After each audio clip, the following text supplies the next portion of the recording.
Hello! I am genuinely stunned that I'm almost sort of on time here, and I say almost sort of because I haven't finished setting everything up yet, so we're going to be doing that for a little bit here first. But hello, everyone. There are so many of you tuning in already that I'm not really going to be able to say hello to all of you, but definitely hello, Felix20, since it's your first time chatting. So, made it with 30 seconds to spare. Yeah. Man, there are a lot of you here. Hello, if it's your first time catching the stream. I think for some of you it is, even though it's not showing it's your first time chatting. So, yeah. Hello, everyone. So, a couple of things here. One...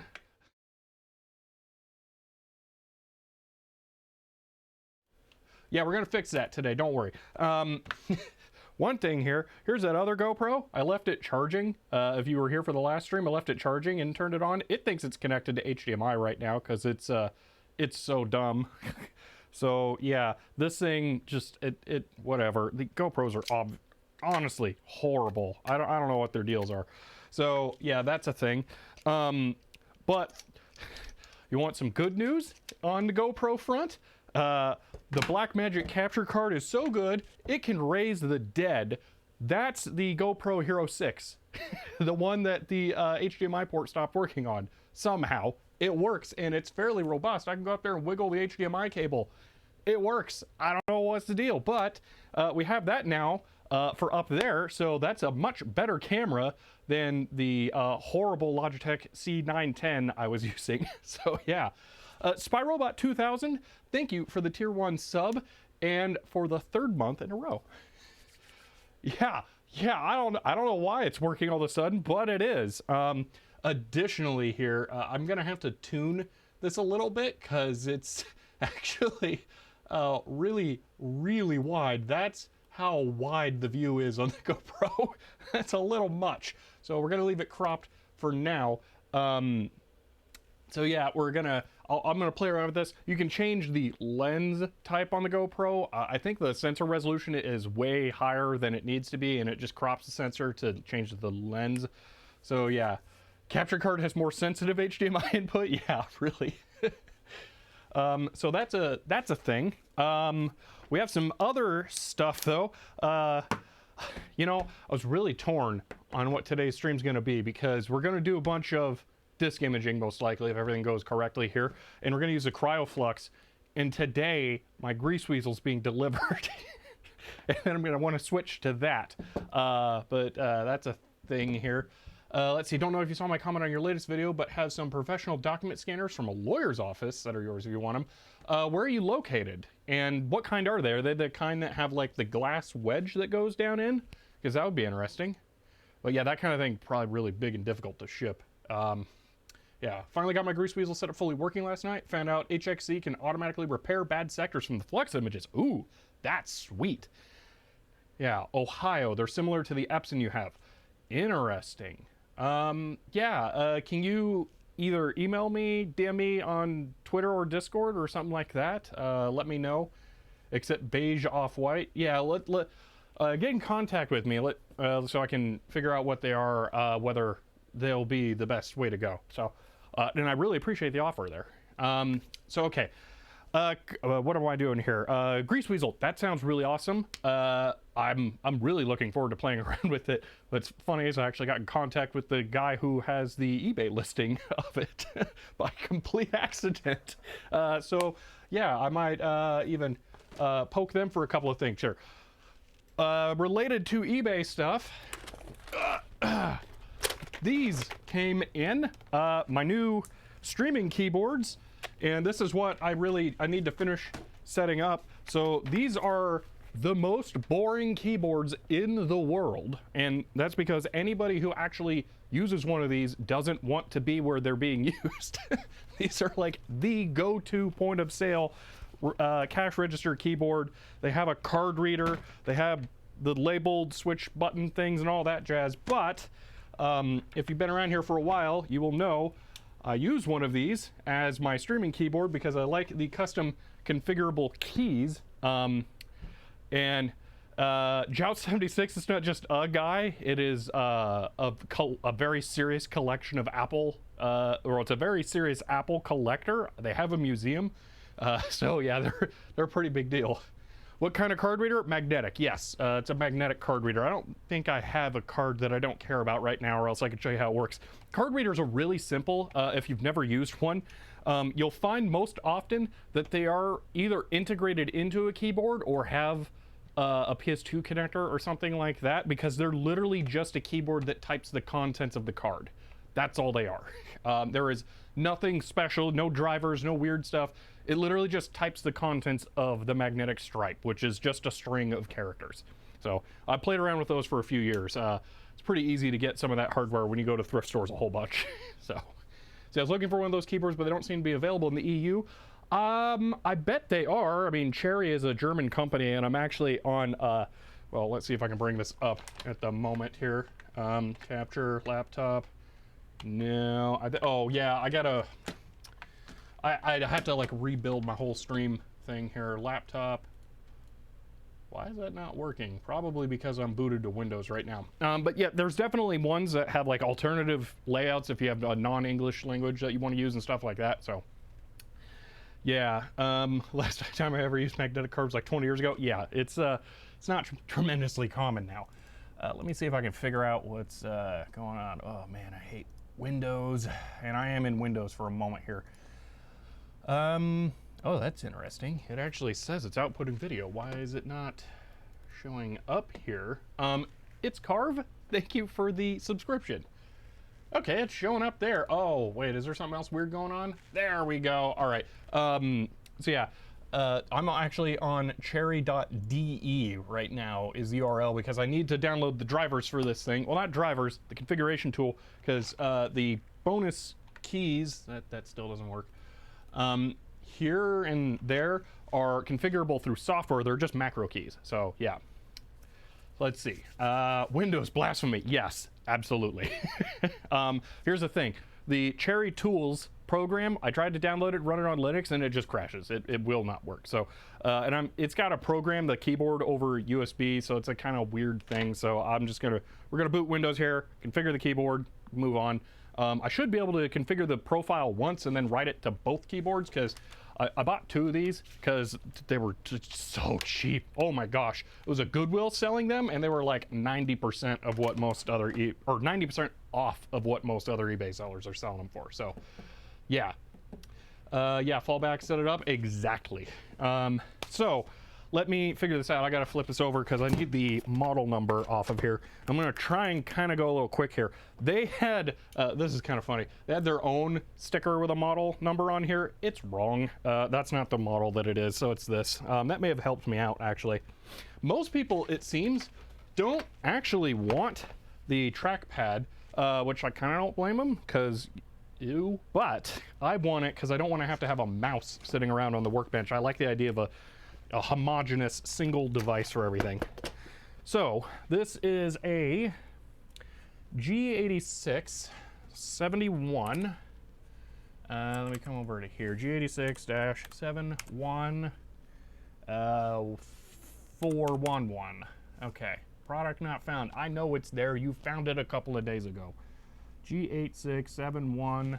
G8671. What? Why? Is it because I didn't put a capital G? No. Okay, that's weird.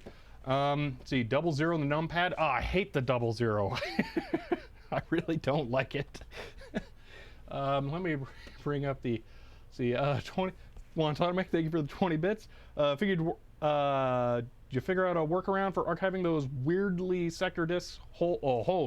No, I don't yet have a good solution. Hellcroft, I don't know if you had a chance to watch the video from yesterday yet.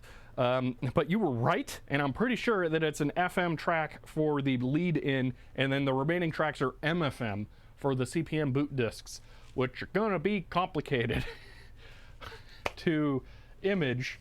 Okay, we're changing the keyboard already. We're not changing the stream keyboard, just for the record. I don't do that, but I will change the keyboard I use with the laptop over here.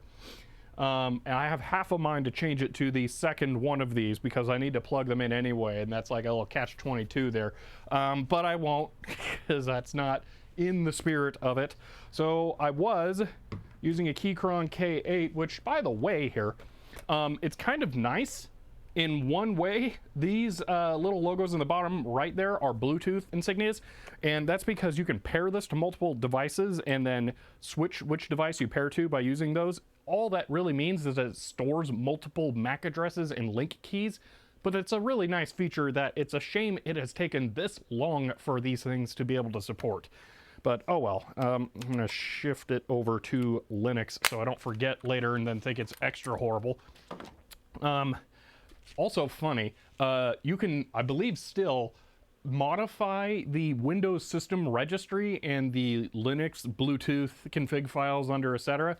And have them use the exact same link key. So if you have a computer like this one where you dual boot Windows and Linux, you can have a Linux device or a Bluetooth device synced to both Linux and Windows by just linking it to both of them and then copying the link key from one to the other. It will then connect to both of them automatically. I've done it with game controllers and mice. It's really awesome. Anyway, we're not using the Keychron K8 anymore. We are switching to a Gateway 2000 Model M clone that is made by Keytronic. And this is another one of those keyboards that is technically rubber dome, but feels fantastic. So this really isn't a downgrade. And I wanted a nicer keyboard here because if everything goes correctly, I'm gonna be doing a lot of typing today.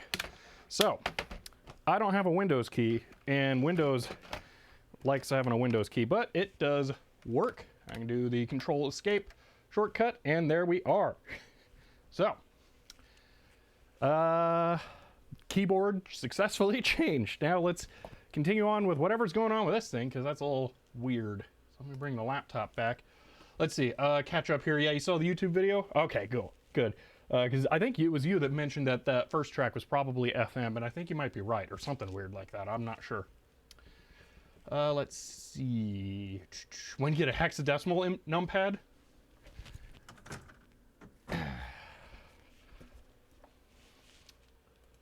There you go.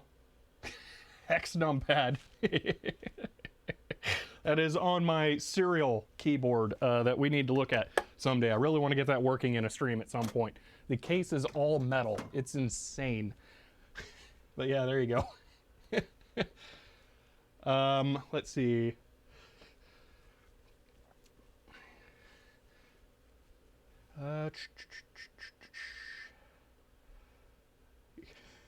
Have you ever tried analog keyboards? I have not. You know what's funny though, is that I actually theorized how you could make analog keyboards with Hall effect sensors long before they were actually on the market. The other thing though that most people haven't implemented is the reverse of a Hall effect sensor, because not only could you magnetically detect the distance of the key, you could also have a separate electromagnet above that and use that to control the force of the key. You could have electronically programmable force profiles by using an electromagnet to lift the key instead of a spring. Totally doable. I'm waiting for someone to do that. Then I will buy an analog keyboard with force feedback, because that would be hilarious. So, okay.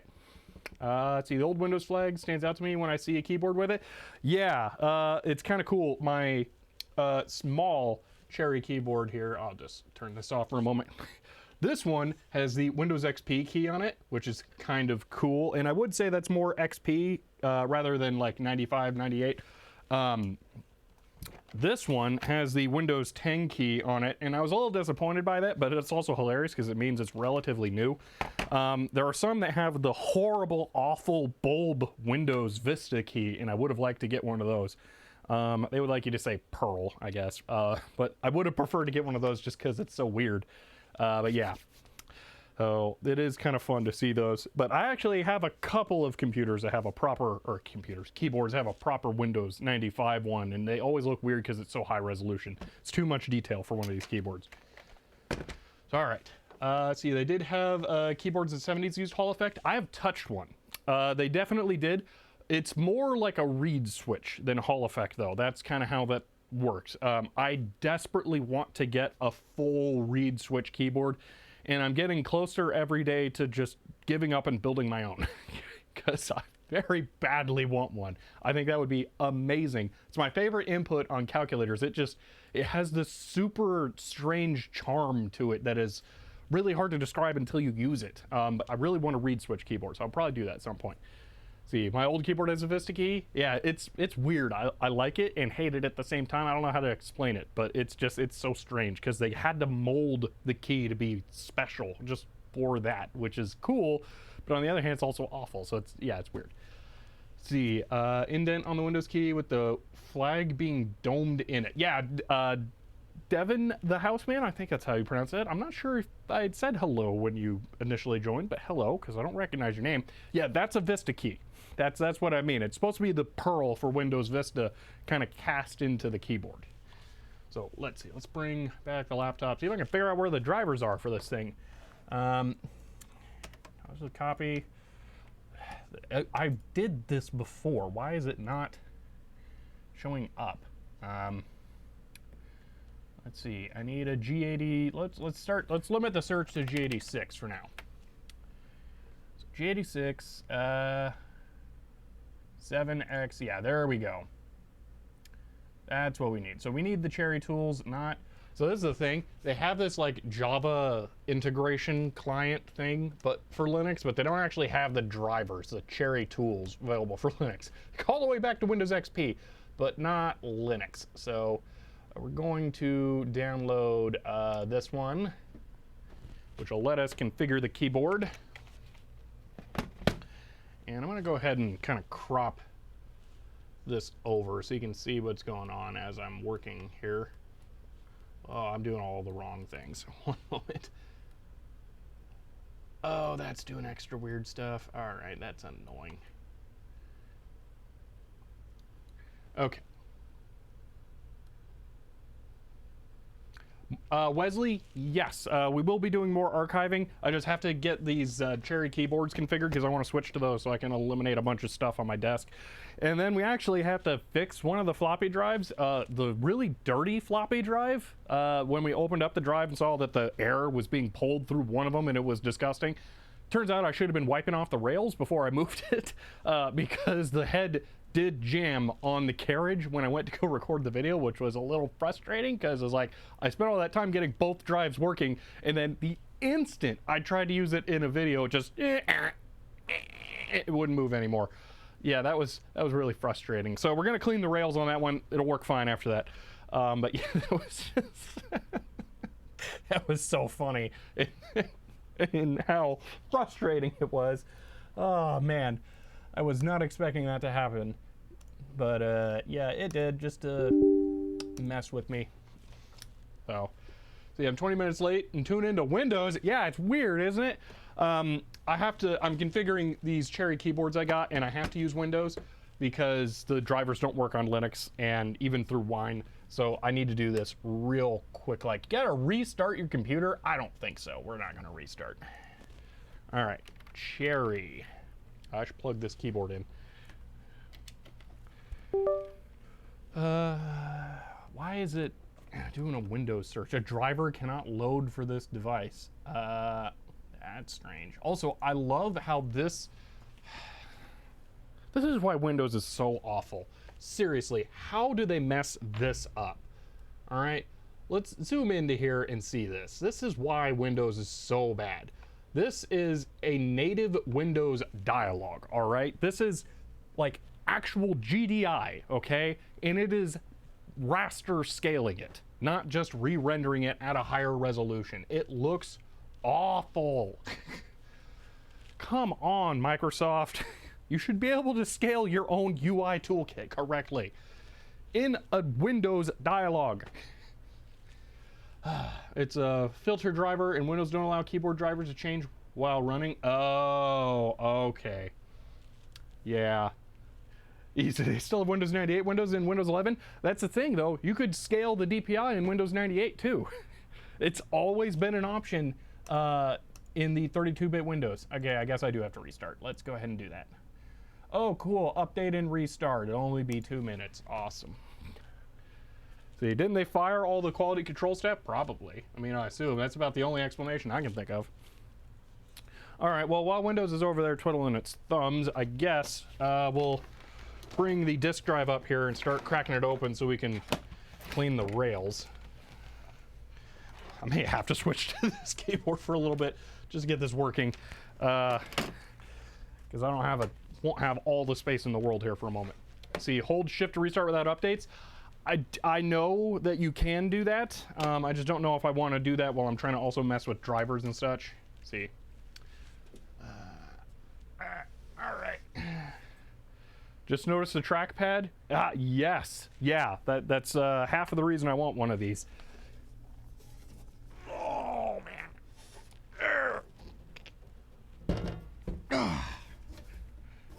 Okay. This time I won't drop the screw container, so I have to find all of the bits. Where is it? There it is.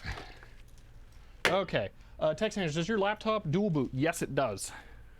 That's how I have it set up right now. Okay, I just decided not to use that keyboard. Nope, it's just Windows is not working at all. Okay. Cool. Thanks, Windows. One thing I didn't notice the first time, there's actually 2 different sizes of screws here. The ones that go into the drives themselves are huge. How many 3.5-inch drives would fit into that case? I'm trying to think. I might be able to fit every one I own in here. It's really close. It's very, very close. Okay. Like auto mod might be going a bit harsh there, or yeah. Okay. I'm actually now on eBay searching for one of these keyboards. Spies of Mud, look up Cherry LPOS, I think is their term. Yeah, Cherry LPOS. Look for that and you'll probably find one. Okay, is this gonna work now? Seriously? Oh my gosh, I hate Windows so much.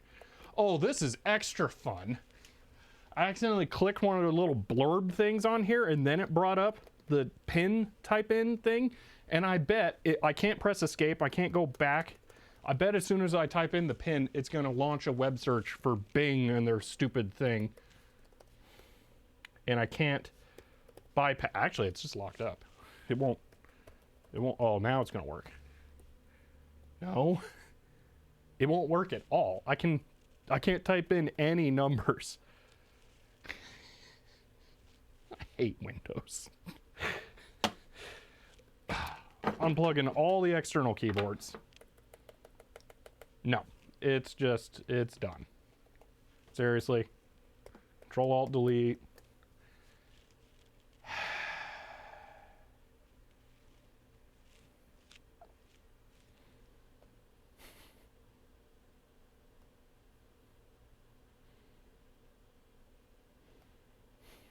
If you ever wonder why I use Linux, here you go. Okay. Let's see. Thanks for the heads up, no problem. See, funny how dirty the disk drive, funny how the dirty disk drive worked the best, but now it's dirty and it has come back to bite us. Yeah, that is what happened, isn't it? Huh. Okay, let's continue on here.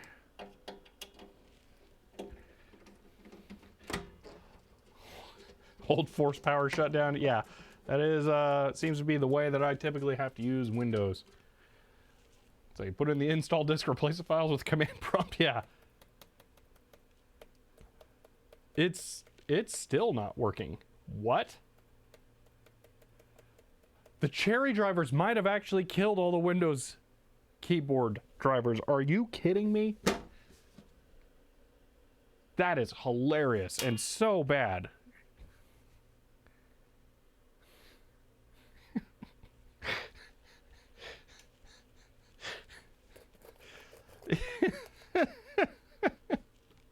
Mouse works, click mouse, type. Wow. Okay, well, let's do this. Assistive. On-screen keyboard. Boom. At least Windows sucking is going to... they have some nice things. I don't know if I could do that in Linux. All right, let me try this. Click. Yep, I can click type my pin. Wow. All right. That's impressively terrible. Okay, let's see if any keyboard is going to work now. Wow. All right, we might be skipping the whole Cherry keyboard thing, and I will I'll fix this all later. Huh. Okay. A driver cannot load on this device. The security set is preventing this driver. So it's still the same thing. I'm going to have to change a security setting, I guess. Oh my gosh, this is stupid. I hate Windows. Memory integrity. Prevent attacks from inserting malicious code into high security processes. Off. Yes. This change requires you to restart your device. Of course it does. It's Windows. Okay. Let's go ahead and reboot again. Boom. Great start to a TT breaking the laptop. Yeah, really. Oh, man. Let's see. Check device manager if the keyboards don't work. Yeah, I'll do that after this reboot. I don't know what's going on. I'm wondering if maybe the driver is hooked into the whole like Windows keyboard driver thing and it's just crashing like the whole keyboard stack on boot. Because the hardware works, of course.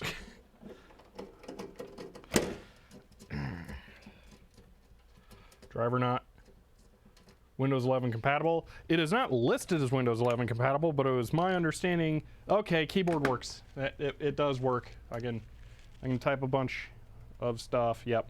So it's working. Ah, idiots.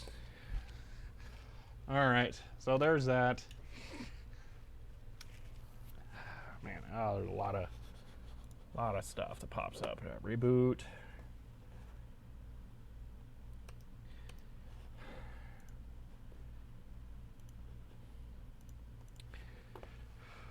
Okay. That keyboard's not plugged in. I will get you video capture in a moment here.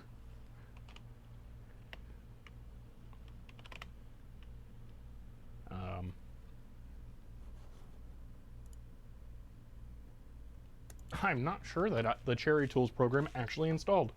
Cool. Where'd the mouse go? There it is. Oh, man. Okay, so I'm gonna have to reset that. Transform, reset, and it'll be huge because it's 4K, which is so nice. This capture card just does that and it just works. Oh, man. That rocks so much.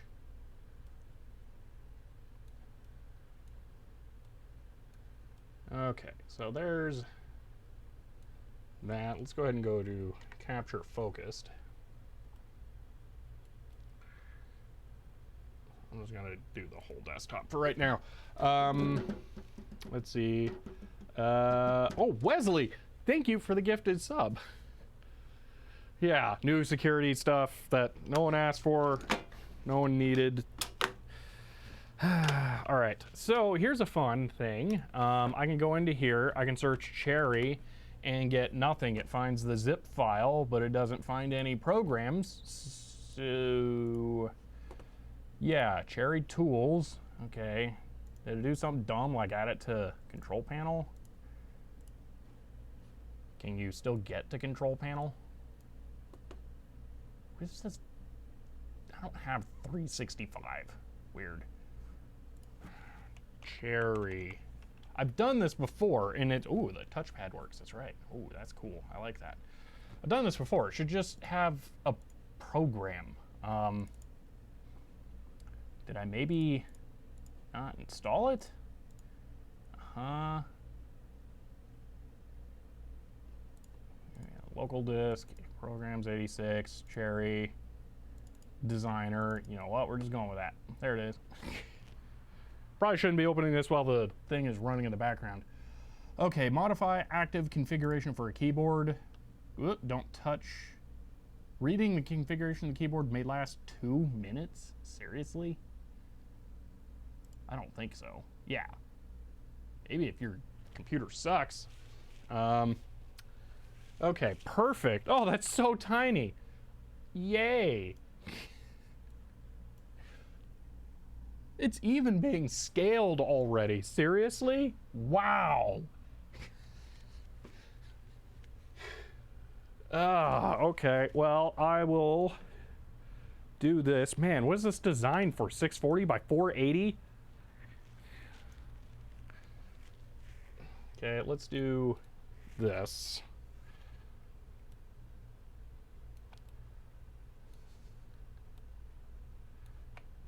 I mean, being commercial hardware, it probably is designed for 640 by 480. Go to the properties of the executable, override the DPI setting. I can do that, but this is fine for now. So, okay, let's just do that. We got all the keys possible here. So, if I take you, actually, let's do, well, I don't really have a good option for there. If we go back to this, and then I take capture, and I squish it down here. So one of the things that I can do with this is get a key puller, and we can pop off the clear caps that are on this keyboard, and we can put, whoops, custom labels on them.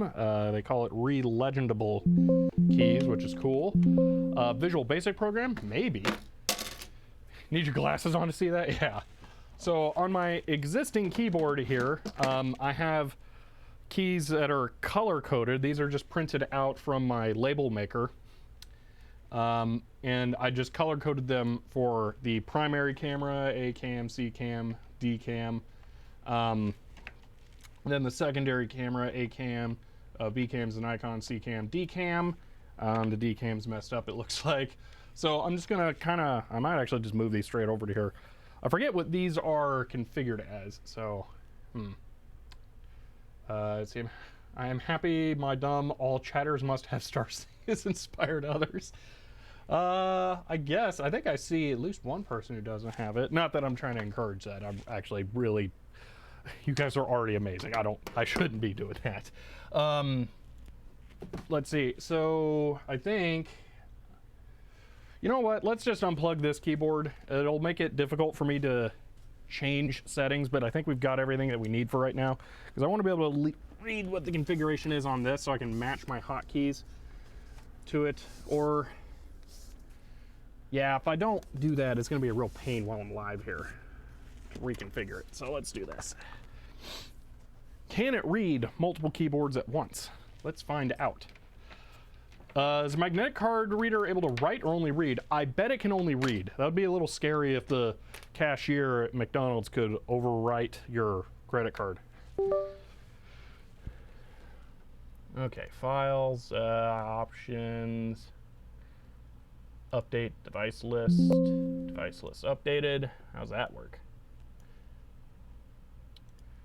Window, next. Okay. Tile. How new, you know what, I'm just gonna reopen it. Designer. I'm curious what it does when you have multiple of these plugged in. Okay, next. Aha! Okay, so the 6 series is the one that is existing. So we're gonna kind of read stuff from there. See, writing is handy to skim cards, yeah. What about gift cards? Gift cards, I'm pretty sure the way gift cards work is they read the gift card, and then the fact that the gift card is activated is sent to a database somewhere, and that's how it works. So the gift cards are probably not written on the fly. Are you sure that the values are written to the strip and not to a database that they access over the internet? See, Windows sucks. If using special USB drivers to get something working, they are replaced by non-working Microsoft drivers after an update. Sweet. Well, at least I only have to program this, then I can just put it over onto Linux.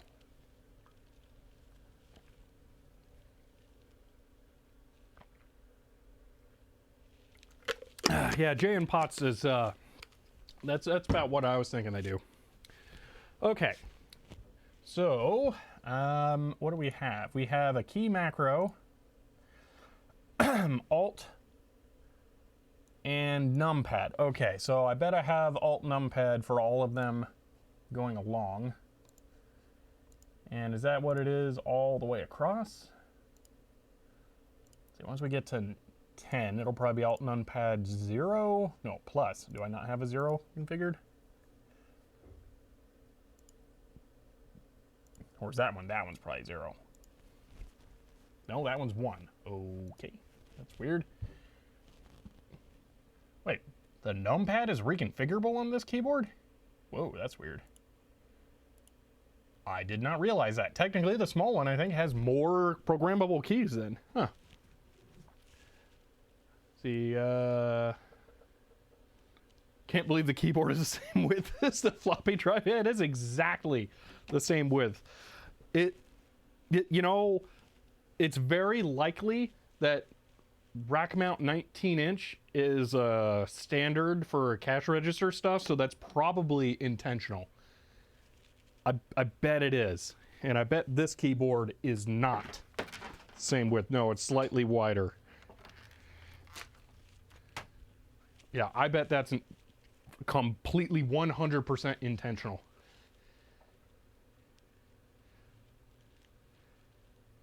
His keyboard's weird, I may have to get one. They're really nice too. I mean, they're okay, I should say. I don't mind using it, is the best way to probably phrase it. So it's 1 through 8 over F8 I have to 9. Okay. Then F9 might be 0 then. F9 is 0. Okay. And it looks like I went up and over, so plus, minus. So if this is slash, then I think I know what the configuration is. Okay.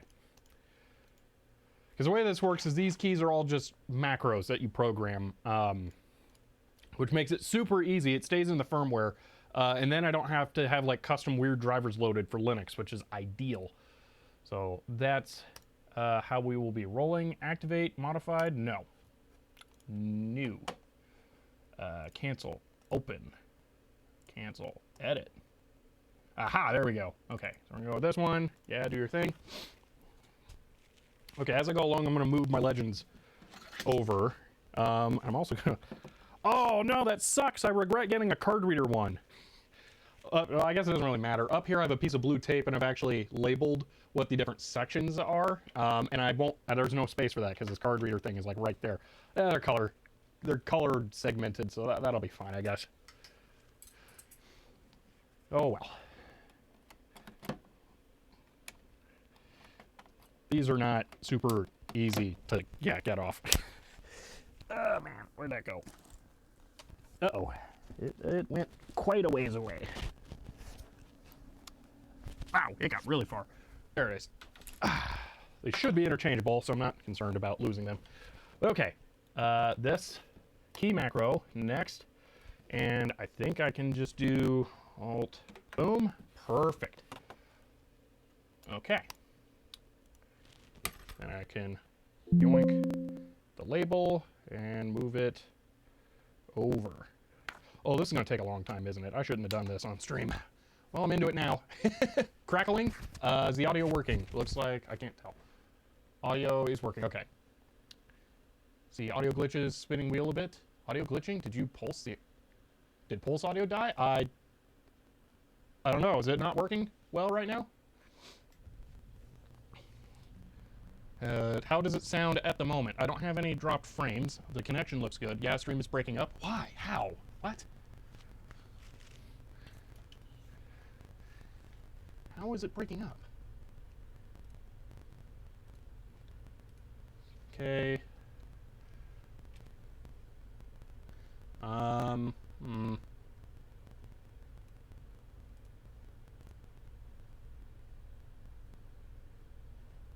Audio is dead? How?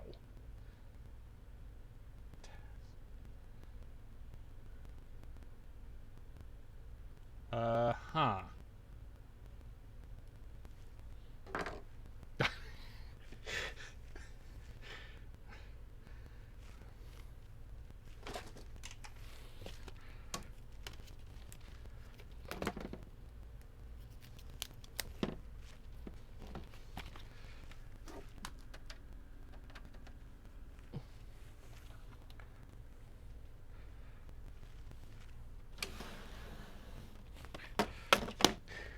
Video seems to be fine. Audio is very crackly. Stream froze. Okay. Huh. In before Twitch DDoS. Yeah, I don't know what's going on.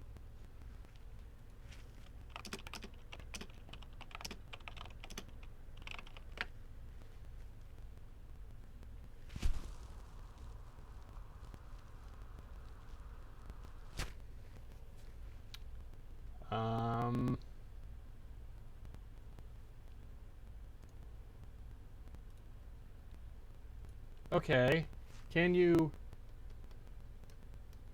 hear that? Audio is very delayed. Okay, but here's the thing. Can you hear me right now? I've switched audio over to the GoPro. Does that sound any different? I just want to know if this works or sounds different. I'll type it. GoPro audio working. Test audio GoPro. Figured it was on my end. Twitch is probably failing. Cool.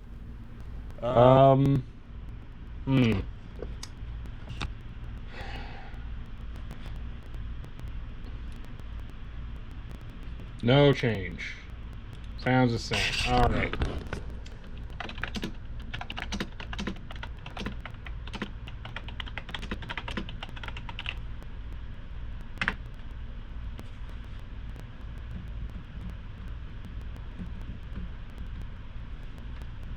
Double audio. What? Oh, yeah, fair.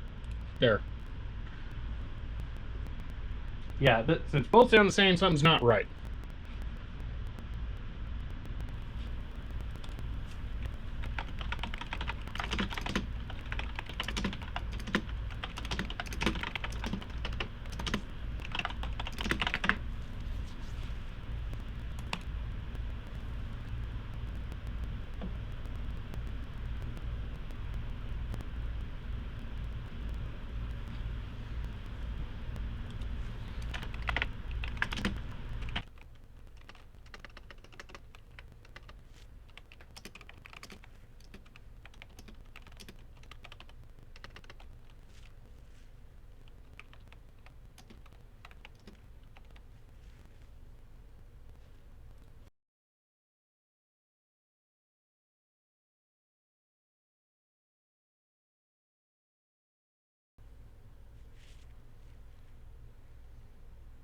Okay.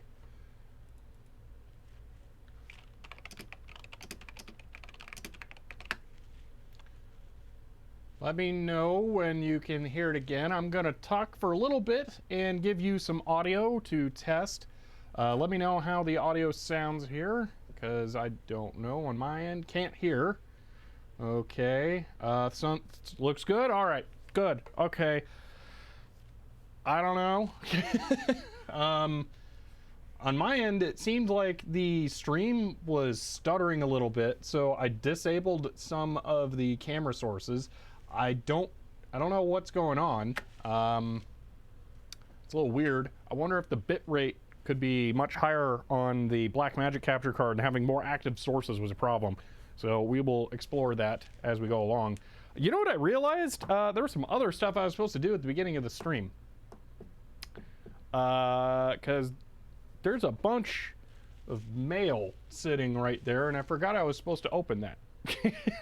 I thought the keyboard thing was going to be done in like 3 minutes, not, was it half an hour? How far? 50 minutes? All right. You know what? We shouldn't be doing this right now. This is way too long. I will do this on my own time. We're skipping this. This is taking way too long. I don't want this to be the whole stream and it's looking like it's going to be.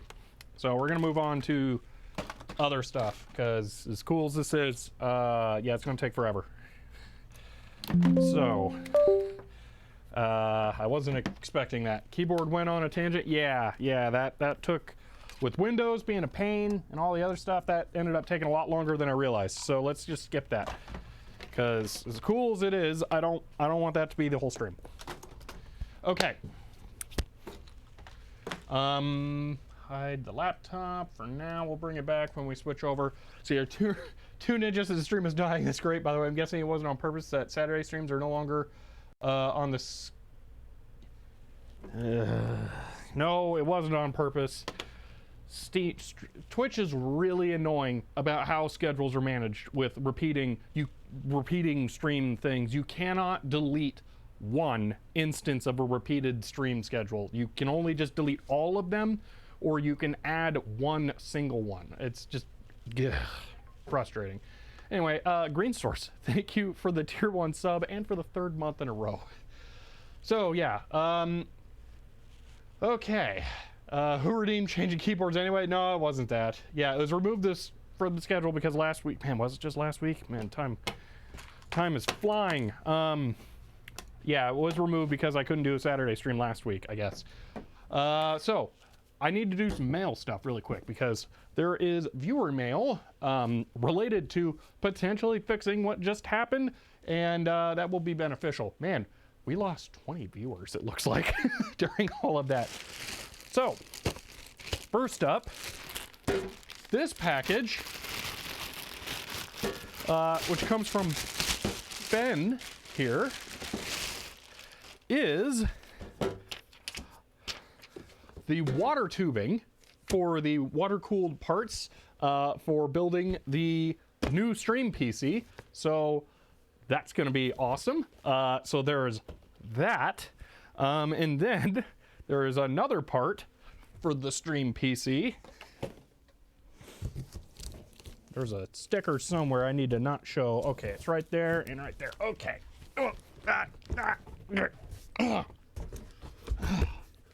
the case because I can't do the rack mount case.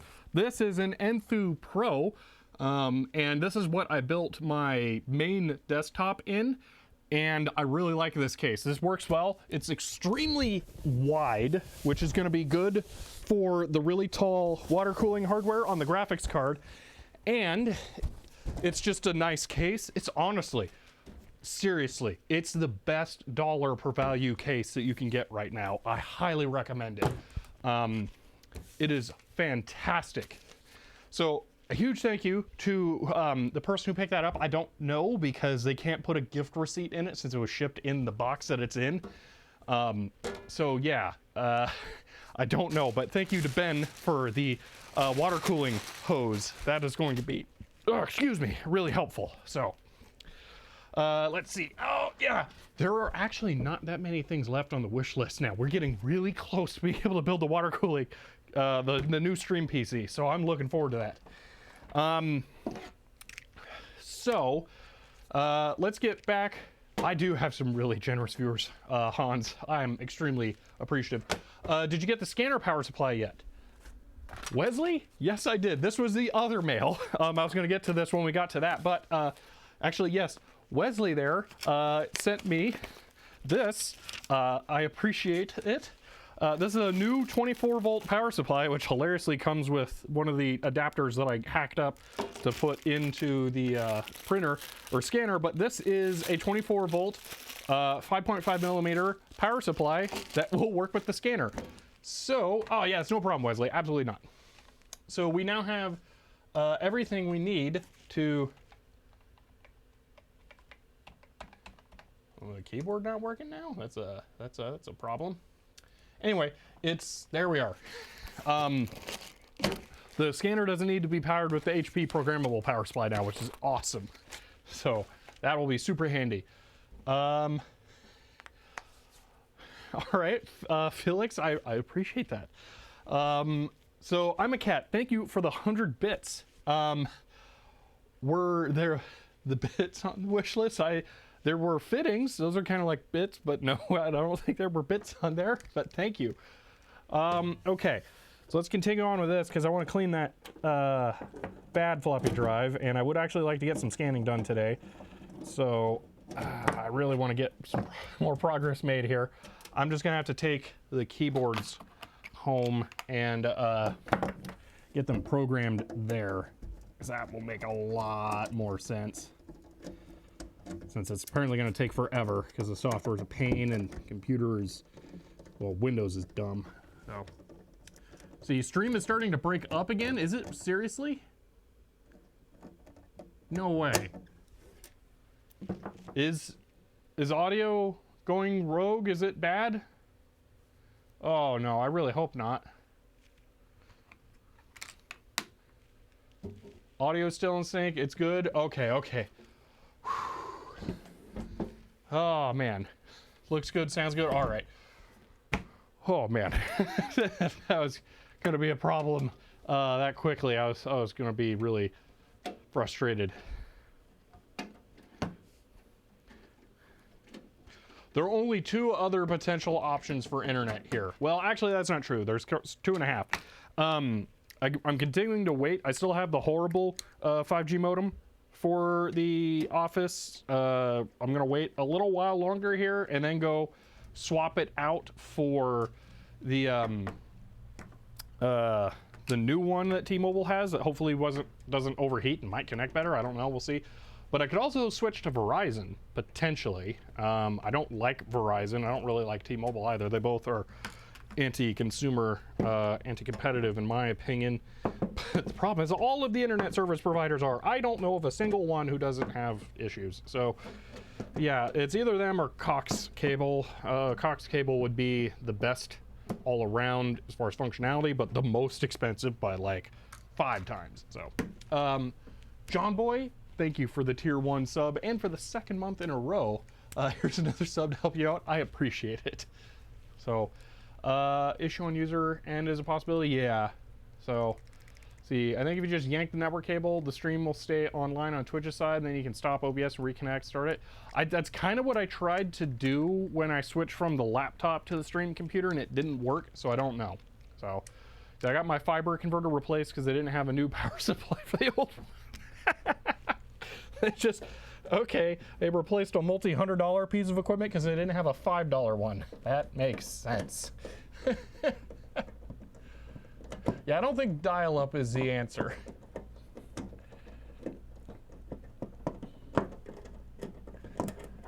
I switched from Verizon because they're expensive. It's not going to be as expensive as what will end up being about $250 a month for Cox Cable to get atrocious service. It'll be like 20 megabits per second, seriously. Because this is an actual office, they're going to charge me for business class internet, but business class internet is garbage. They don't give you high-speed connections. You have to have enterprise grade internet, and then you're probably looking at like $1,000. That's just ridiculous. Dial up with a lot of lines combined. Yeah, have a wall full of cell phones all lined up, connected. Oh man. Okay, let's see these stupid floppy drives jamming. So this drive here is one that jammed. So let's see. See, at least you don't have to deal with 5 megabyte down. Yeah.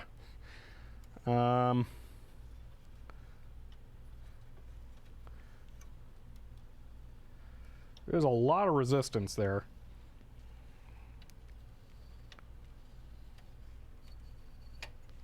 Doesn't seem any worse than the one over there. If anything, actually kind of seems better. But we'll still go ahead and take it apart and clean it, which is going to require some amount of disassembly here. I gotta figure out how and where. See, time to lube it up right. So no, you don't. These are dry rails. You don't want to put lubrication on there, especially if it's going to be attracting dust. It's just supposed to be smooth. You don't want to lubricate those. So I'm going to not. I just need to clean them, I think. So let's see. Yeah, I would assume it would be reliable for the Cox internet, but yeah, it's so expensive. It's ridiculous. So how are all of the things working here?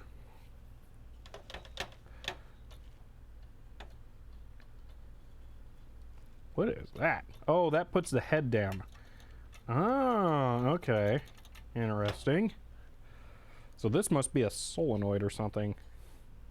No? Yes, right. That's the solenoid. Okay, so that drops the head. Okay.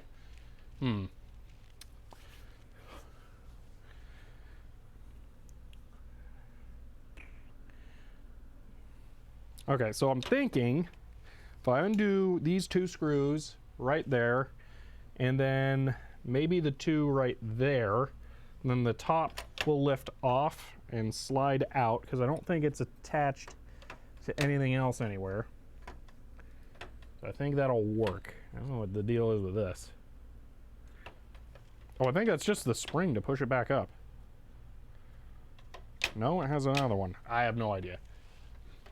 Dry, but a few specks of dust make them stick so fast, assuming you cleaned them before. I did not clean the rails before because they're so buried down in there. I mean, the carriage for the head takes up like more than half of the rail. So what I'm actually gonna have to do is I'm gonna have to get in there and I'm gonna have to unscrew the clamps to hold the rail down and then try and slide those out, which is not fun because you have a steel belt that drives it back and forth. So I'm gonna have to try and hold that in place. Maybe just take out one rail at a time and try and clean them. And then I'm gonna see if I can get something into the slot and try and dust that out. I don't know what. I might just have to rely on compressed air because I don't think I have a brush that's small enough to help with that, but that's my current plan. So see how that goes. Start getting in there with a finer tool. And this is all here. Okay.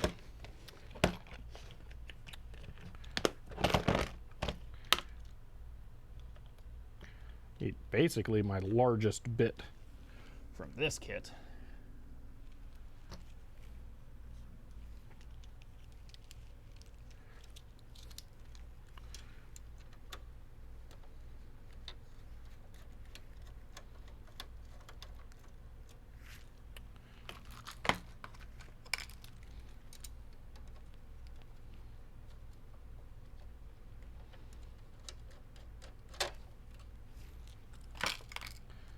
So we can see it gets held back there,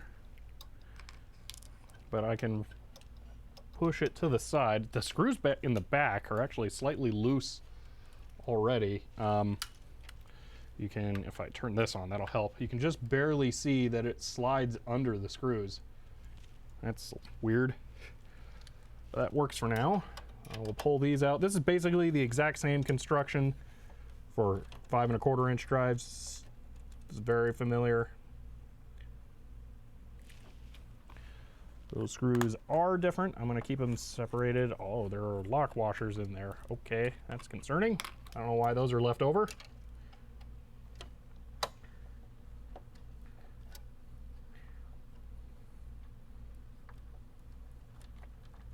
All right, I see the big spring right there, and I'm going to try and be careful with this because I don't want it flying apart.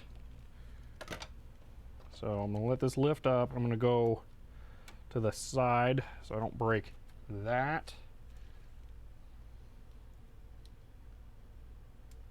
Where am I at? There we go. A little farther back. Okay, so I'm over. Okay. Yeah, that's perfect. Just leave it like that. All right. So we have the whole thing lifted up. That's kind of cool. All right. So there we are. I keep forgetting to buy Loctite for the camera. One of these days I will actually remember. So now we can get to the rails. This is blocking. Oh, that. Man. That is incredibly satisfying to spin. Whoa. That feels so good. You can see the motor in the back spinning as well. Have you ever played like a really nice spinner arcade game? Imagine it had like 3 times as much weight. This is how this feels. That is really, really satisfying. Oh, it's so heavy. Wow. Okay. Yeah, that's cool. I like that a whole bunch. Wow. Alrighty. The rails now.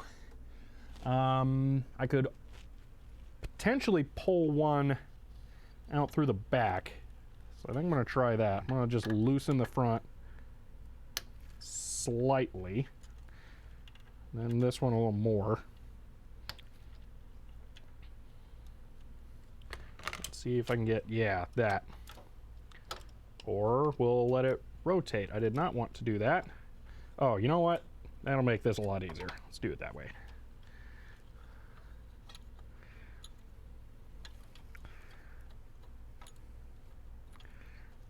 Only want to take one out at a time because I don't want this to be able to drop down.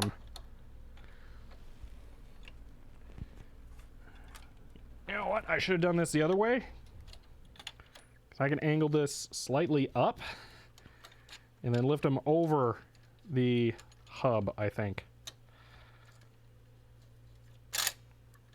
There we go.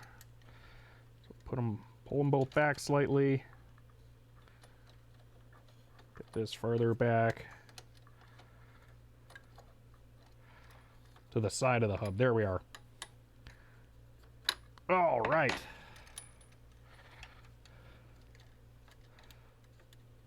We'll hold that in position. Okay, we have the guide rod. All right. So all I want to do is just wipe it off. Get it really clean. Like we can see there's a little mark. I don't know if you'll be able to actually see this the camera, but right there is a mark. You can kind of see it. So I want to try and do that. See, still blows my mind the size of that motor to spin the disc. Yeah, it's a lot. Yeah, I'm able to get that off. So I think cleaning this alone might really help. But yeah, I can tell there is nothing on this. This was never coated with anything. And for the record, a 3D printer like that, those are vertical guide rods, and then there are guide rods along the bottom. Those are not lubricated either. The guide rods like this are not supposed to be lubricated. So, yeah, Cody, I had an issue where stream audio was going very bad. So, yeah, unfortunately I had to restart. So, all right, this one feels good. I don't see anything on it now. Let me see if I can get into it somehow. The holes aren't that big, actually. They're only at the edges. So you know what? If I can get in there with a small brush, that might be sufficient. I wish I had like a really nice soft one, like pipe cleaners. That would be awesome, but I don't have pipe cleaners. I'm just gonna use a smaller ESD brush. Try and get in there. Man, I wish I had pipe cleaners. I so don't. A lens cloth and a screwdriver's as close as I got to that. Get in there for some bulk knockdown. And I am going to use the lens cloth, wrap it around a tool. Maybe a smaller screwdriver.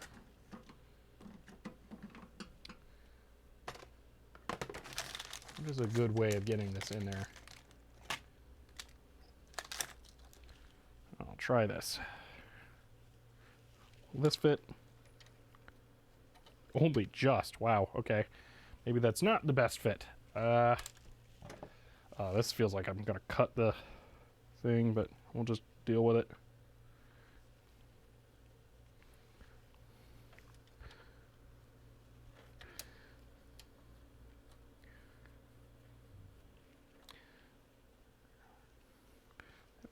That might have worked pretty well there, actually.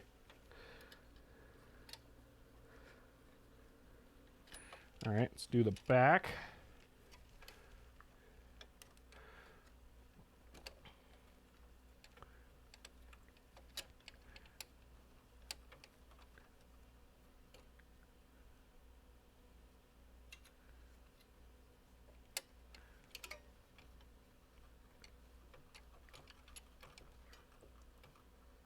Come on, rotate.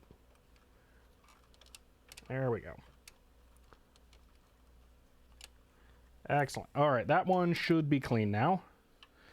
Let me try and feed that back in.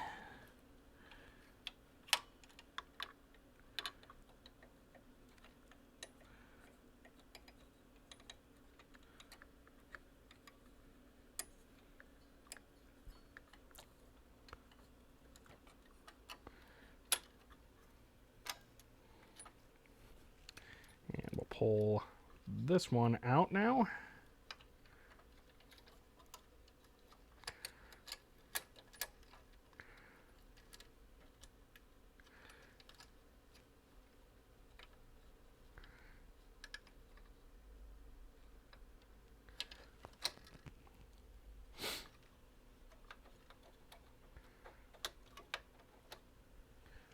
That one's really dirty too. Just for giggles, that feels a lot better. That is way, way better. Yeah, okay. There's some resistance in that. This might be one of those instances where lubricating the motor might be necessary. So we may have to come back to this and do that. I do not have the oil, no Q-tips. No, I'm fresh out of Q-tips, unfortunately. That would be perfect. I really need to buy a bunch more. Keep them here. Oh yeah, see, my headphones, my phone's headphone jack just died. Oh, that sucks.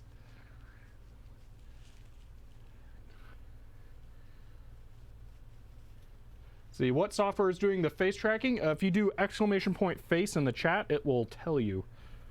I get asked that all the time.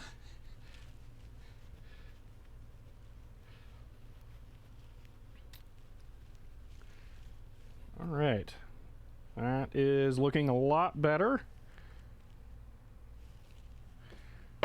Get in there and clean the holes on the... Oh, man, that's really far. Oh, that one's barely... that one's not even... That one's not really high friction. Okay. So it's probably the other one that'll make the bigger difference. I can't really get in there and clean that one. I think it just kind of flops onto it.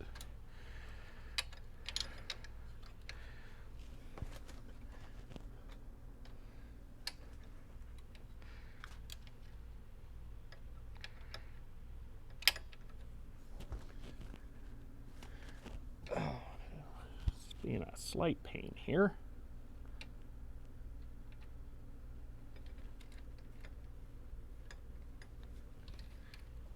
There we go.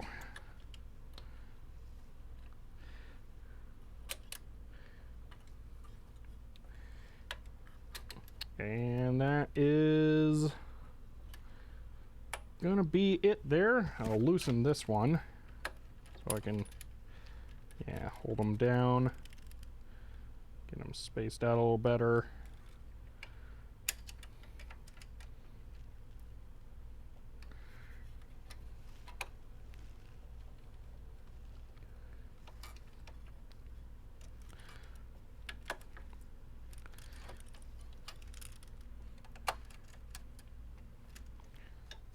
Oh, yeah. That is a noticeable improvement. That is very, very good. This feels better than this one now. I am very tempted to clean the other rail, but that one was working, and I'm probably going to open this up again and oil the motor, so we'll do that later. But that feels way, way better. I bet this is going to work now. Wow, that made a huge difference. Okay. Stupid fan that sucks all the air in right there, just straight over the drive. Man, that's frustrating. That was really poorly designed. All right.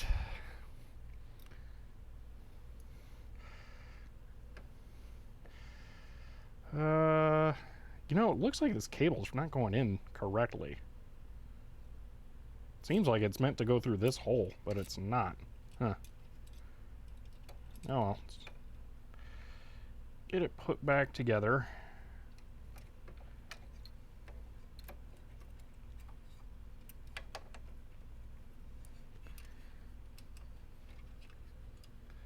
See, just wanted to spend some points. All right, failed sleep.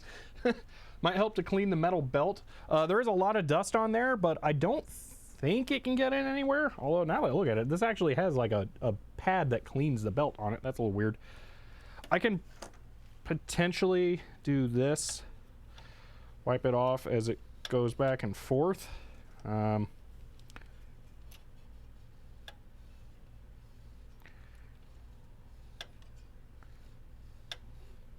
don't think it's going to do much, but it doesn't hurt.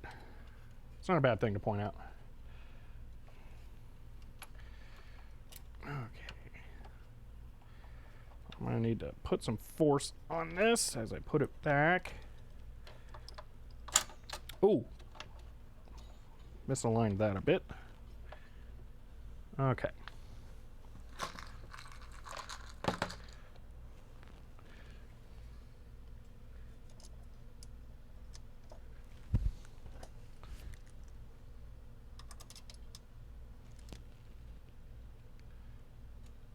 Get you guys a better view-ish. The stupid camera wouldn't rotate. Let's see. These Usagi Electric, these are Cume drives, Cume Track 842 models. So actually I just released a video where I did some disk imaging, and both of these were working in the last stream that I featured these in, and then this drive decided that it didn't want to work, and the head jammed as soon as I tried it in the video, which was really frustrating. So today I'm just cleaning it so that it'll work again, because I'm pretty sure all that happened is that the rails were dusty, and now that I've cleaned them, oh man, do they feel better. So I'm pretty sure that is it. So yeah, I'm going with cleaning them will help fix it.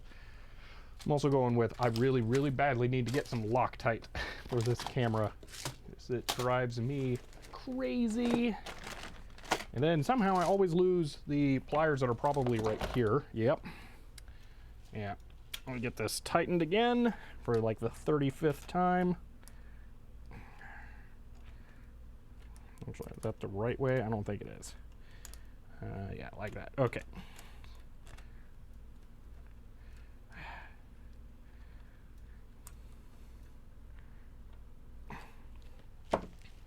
It's not like I'm putting a lot of force on it. It just keeps coming loose for no good reason.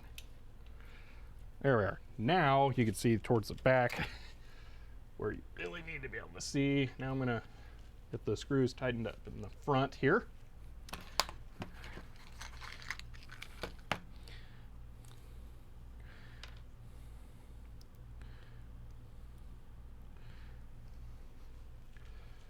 See, nice. I'm stoked about my 8-inch floppies because I've had the hawk spun up a few times over the last couple of days. That thing scares the Jesus out of me.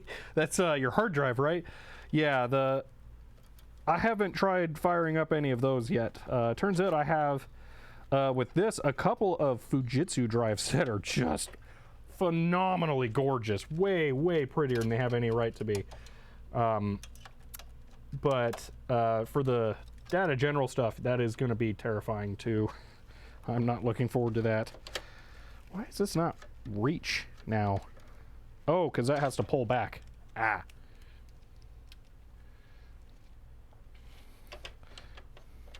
It's probably noisy and high RPM, and the hard drive platters on these things are enormous. So there is a ton of rotating mass that, if things went wrong, could be lethal. Yeah, 14-inch hard drive. Oof. Man, yeah. Oh, that too. Yeah, it could head crash, and then you're done. There we go. Now, what I'm going to do here is the alignment of this thing's a little wonky, so I'm going to push it down up front and kind of hold it in place with it. Oh, it'll just lock into place. That's perfect. We'll do that, and then I'll tighten it back here. You know what? I wonder if it's supposed to be slightly loose to conform to the discs. That could be part of it. Ooh, that worked way better. Oh, I wonder if I need to do that over here, because sometimes this one doesn't want to let go.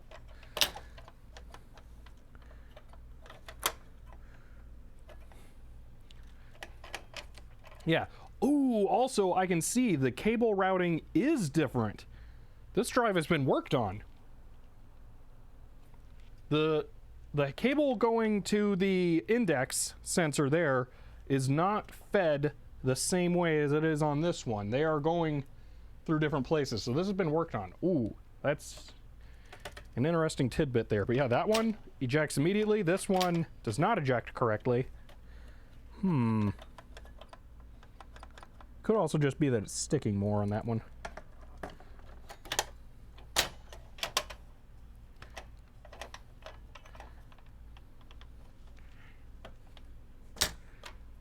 Interesting. Well, I'm not going to worry about that for the moment. This should be operational again, so I'm going to try it out, and we'll see if it works. Okay. I got power here. Somewhere. Oh, it's upside down. That'll do it. Yoink. I should be restarting this to Linux so that it will actually work. I should have done shift shutdown so that the drive is mountable. Oh well. Okay. Plug in the 50-pin cable there.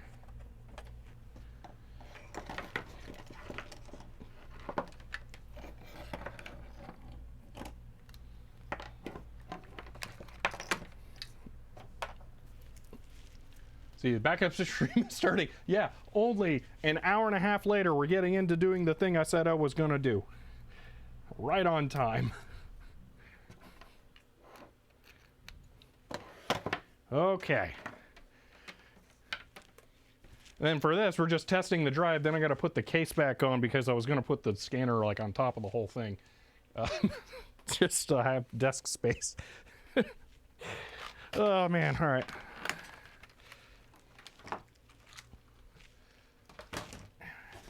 So I can't imagine trying to fit the scanner and this on the surface of the desk.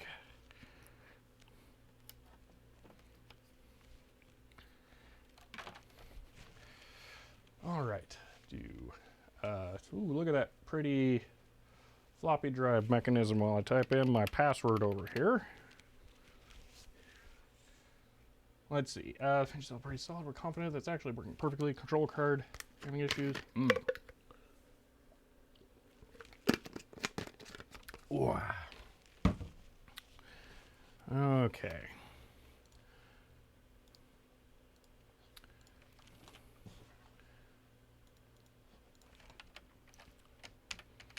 Oh, that's a thing. No Windows key means I can't move. All right, that's a problem.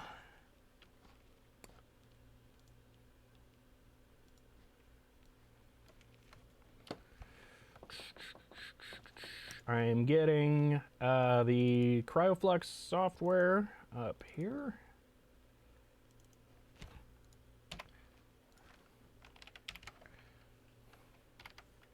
Okay. Bring the laptop back. I gotta reset the scaling. Transform, reset, okay. Boom. We're gonna multicam here. I really need to add like a view that's split. Like there's a, like maybe, man, this is really hard to do. Like maybe there, like half and half at an angle. That way we can see two things at once. So let's see. It's interesting how wildly different the 8-inch mechs are. Yeah, they vary a lot. See, it's a computer hobby I'm going to do X today. Go into the depths of the unrelated. Yeah. So I've yet to experience 5 1/4 inch. Oh yeah, 8 inch is super uncommon for sure. So yeah, it's weird to be in a position where you need to use 8 inch. Definitely. So all right, we are looking for this to move back and forth here. So that's our goal. I will get you a nice side profile of that.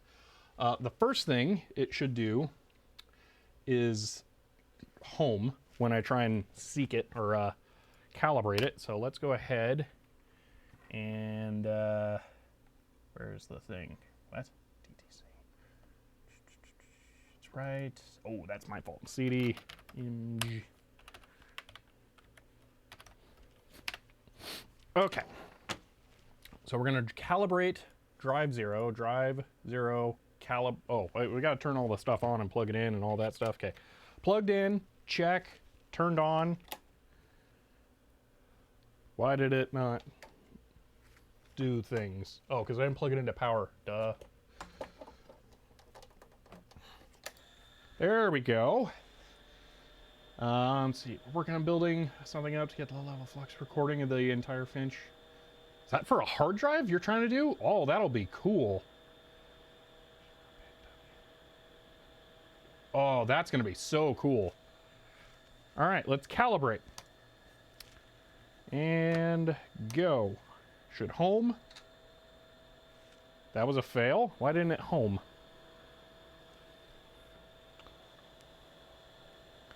Well, it's going to be stopped now because the motor's active. Let's do this. Off. I'm going to manually home it. Okay.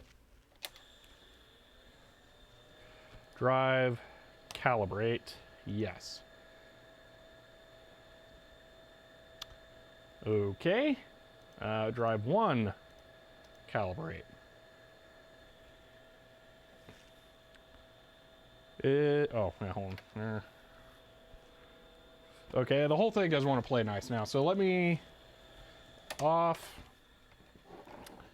unplug, wait, plug, on. All right. Drive 0, calibrate, go. Device control command failed. Okay. Off. Unplug. Close. I really hate the whole rigmarole around the CryoFlux. Does anyone know offhand if you got to do all this nonsense with the grease weasel? Does it have like better voltage level protection where you don't have to do this? Because that would be nice. Drive 0, calibrate, go. Light. The light's not turning on. What gives? Yeah, since we're worried about the only copy of the OS might be on the Finch, we want to get the data off there in any way we can. Yeah, that makes sense. Definitely makes sense. What is going on? Grease Weasel seems to reset properly just by plugging and unplugging. Yeah. Oh, door's closed. Thank you, Wesley. Thank you. I'm an idiot. Drive, 0, calibrate, yes. I bet it won't work now, though. Yeah, because this thing's dumb. All right. I hate that the doors have to be closed. Man, so annoying.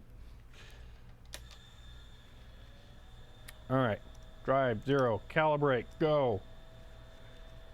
All right, we're doing the whole thing. Off. Unplug. Wait. Plug. On. All right. Team effort, yes. Honestly, the streams are kind of like a symbiotic relationship here. You guys get entertainment, I get reminders and lots of technical info that I'm not able to like go research immediately. It's fantastic working on a live stream. All right, calibrate, go. Will it work? No. Why? Closing software. Restarting software. Drive, 0, calibrate, go. The light's not turning on at all. What gives?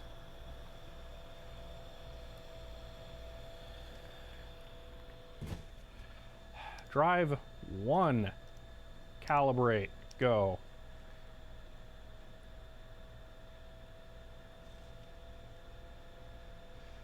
Check cables, didn't lose a jumper. I don't think so. I did check the jumper right before. I think I'm gonna reseat all the cables here though, just to be sure.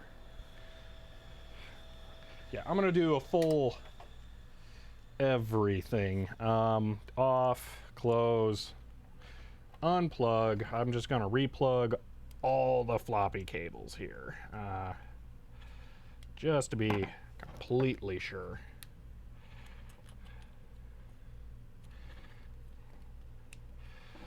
Unplugging and replugging all of these also gives the drives a complete chance to do whatever. See, when you had the mechanism off, did it misalign the push button switch to indicate the door is closed? I don't think so. I think it might be this. No, I don't see that going to anything anywhere. This is disk eject slide. So that's not that. I think what sensor is for drive is closed? That's sector up there. I don't think that was it. We can try it on drive 1 and then it would, which I didn't change, and it should work if that's it. But every time I try and drive 1, it's not doing anything. So, okay. Replug the cryoflux. Turn on the drive. Both doors are closed. I'm just going to bring this wider. I'm going to calibrate drive 1 first. Well, first I'm going to launch the software. Drive 1, calibrate, go. Light is on. Boom.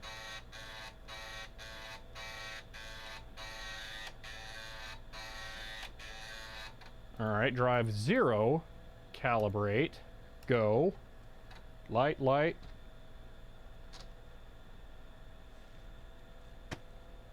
That's weird.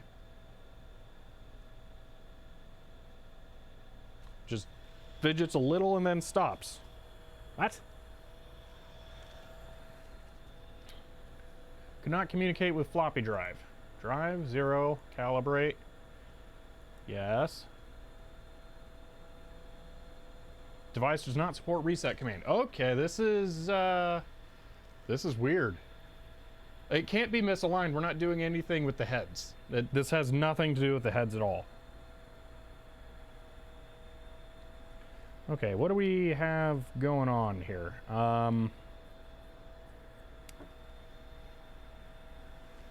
There is something misaligned actually right here. This is not aligned correctly. Can I do this without taking it fully apart? This needs to go back. Ooh, I think I might have to maybe at least loosen the screws in the back. So what's going on here? Right here, this is the mechanism that drops the head. On here, it's jammed under. So you can see back here, it's over this little lip. This is under. That's wrong. So I need to fix that somehow. So let's see. I don't know if that's causing the issue. That wasn't causing the issue last time because I never touched any of this before, so that won't be pre-existing. I definitely did that this time. Not quite sure how I'm gonna fix that without totally disassembling this all, so I'm gonna try getting a little cheatery here. See if I can just loosen these. Put these ones towards the back.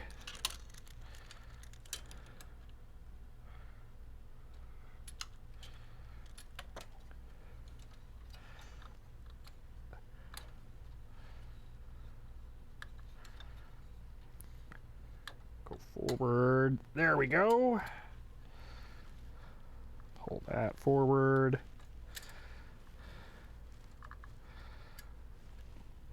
That might do it.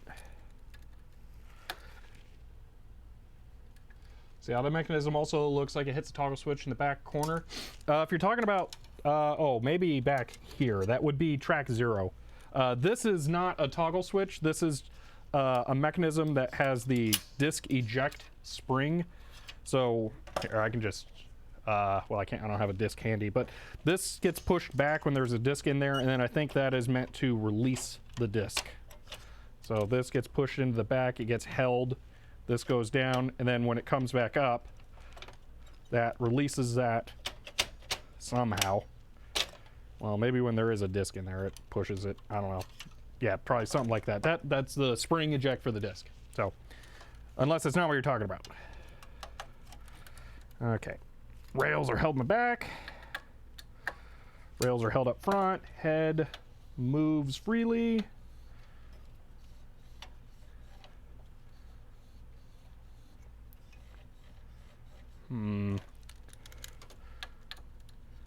Not convinced those rails are well aligned.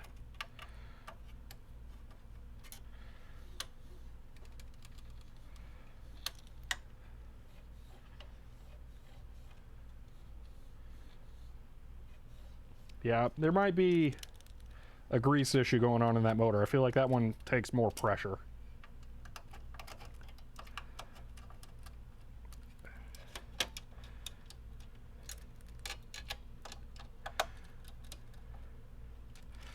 But all right, down, latched, everything's back. Okay, power.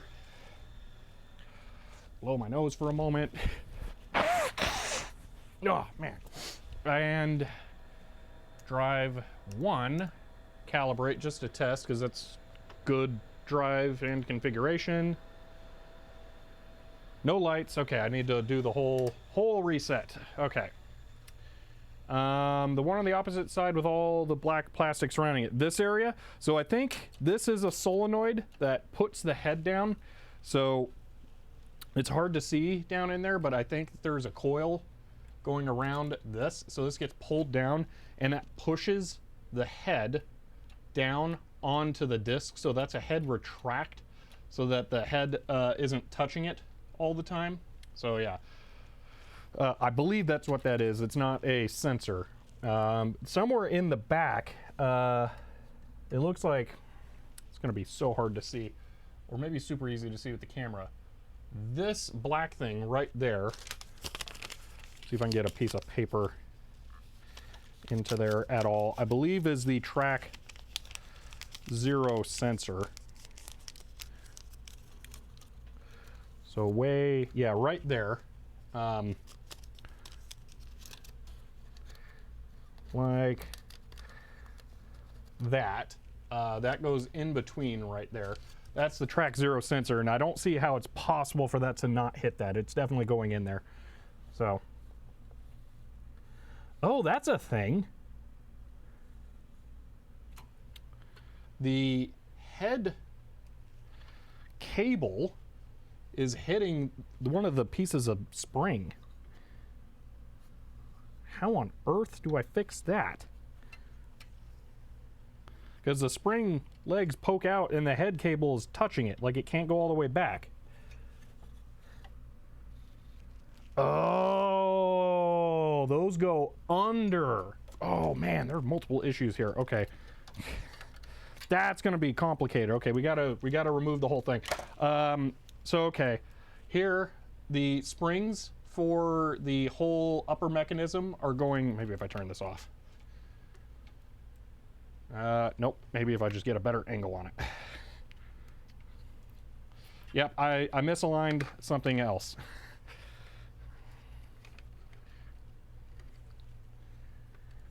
There we go. The springs are over the retention bar. The springs are, oh man, under the retention bar. There, you can. That one's really hard to see. So, yeah, those are hitting the drive head, and it's not able to go back to track 0. So I'm gonna have to lift a bunch of stuff actually to fix that. That's annoying. Okay, that one's gonna be complicated.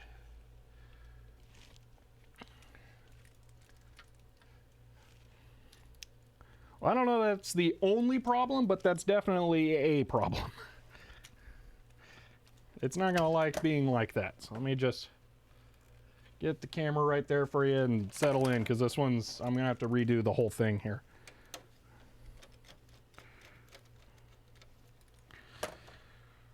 Oh, that's not good.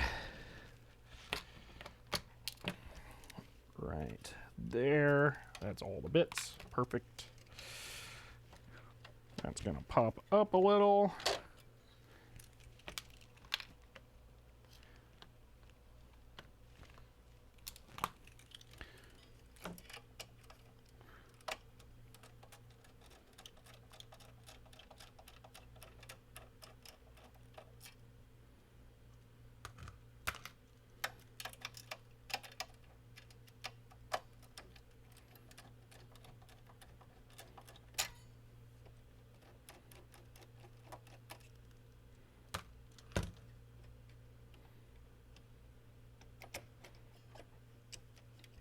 Okay, didn't whack anything. All right, now these need to feed under that. That's gonna be tough.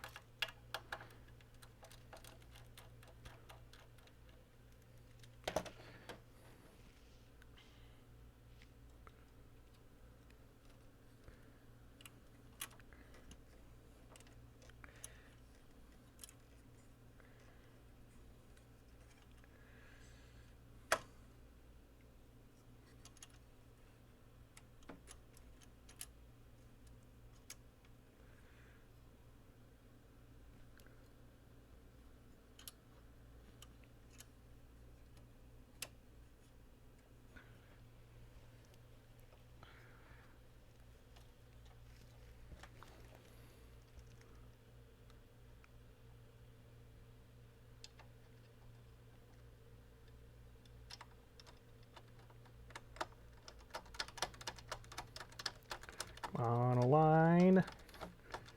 Got it. Okay, check down there. Get under the black bit. Tighten this while I can get to it a little better.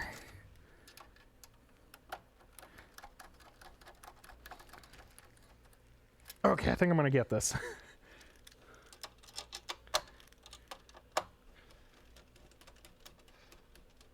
Let's see, coming up on 2 hours. Oh man, that's great on this archival stream that I've archived nothing in. Oh man, so glad if you have a genuine IMS, that you don't have a genuine inside disk drive, they're a pain to work on and can be problematic. Oh, that is annoying. I really wish I had one. I wish I just had all of these and an inside drive though. Not that I would prefer that one exclusively. Okay, there we are. I don't want to let go of that because I don't want it pulling on that plastic part. Definitely smoke. My power supply blew up. The new caps I put in is the rectifiers are shorted. Eee. Ouch. You video archived the troubleshooting? Let's see. I popped replacement cap and a printer power supply once. I underrated it. Made my ears ring for a while. Ooh.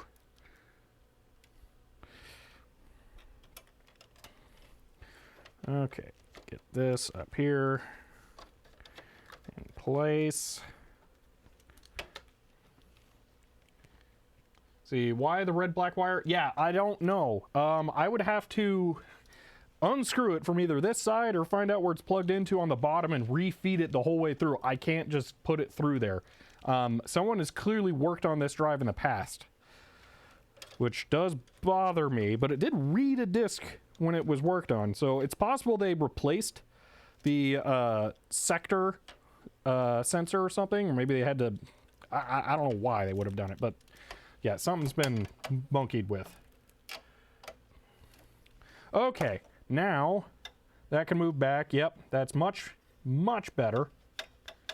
I don't think it was able to clack at sector 0 before. Okay, let's try this again. Inside drive is all show and no go. Yeah, it would still be nice. All right, press enough editing next video. All right, see you later, Soggy. All right, CryoFlux plugged in, drives on, laptop capture re-enabled. Okay, drive 1, calibrate. Yes. Yes. All right. Good.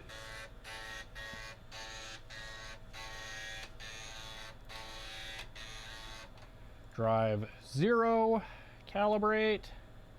Yes. The light did not turn on. Why? What? Off. Unplugged. I'm gonna pull it out. Lift and close and lift and close. Okay. Plug back in.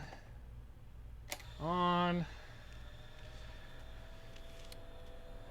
Drive 0. Calibrate. Go.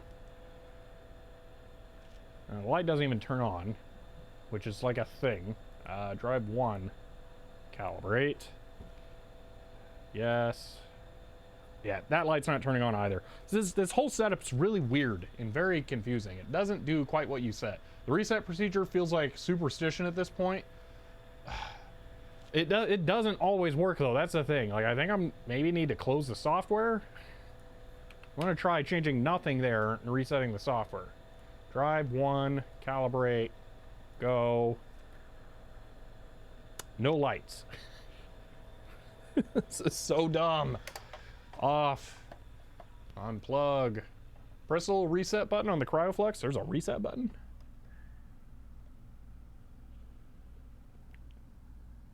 There is a reset button. Okay. I will try that next time. Drive 1, calibrate, go. Light, head, okay. This head is not at track 0, so it should home and then attempt. I've found that if it takes too long to home, the software will consider it failed, so this may have to be run twice. Calibrate. Yes, I want to see it home.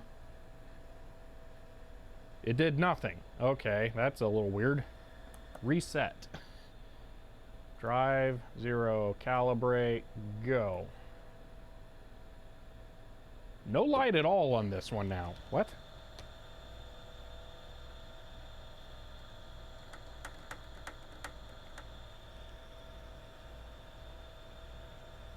Head's over. This is under. That moves. Is something somehow worse now?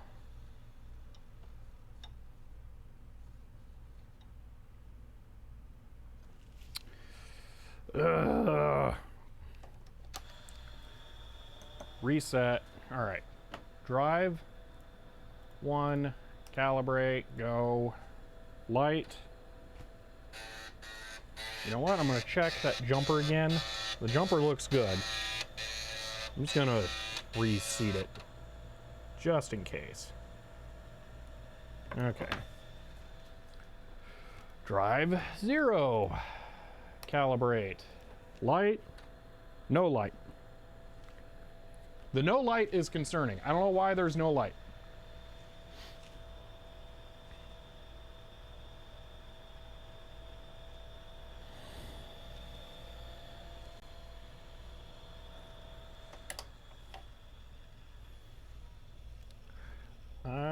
am going to redo the cable here.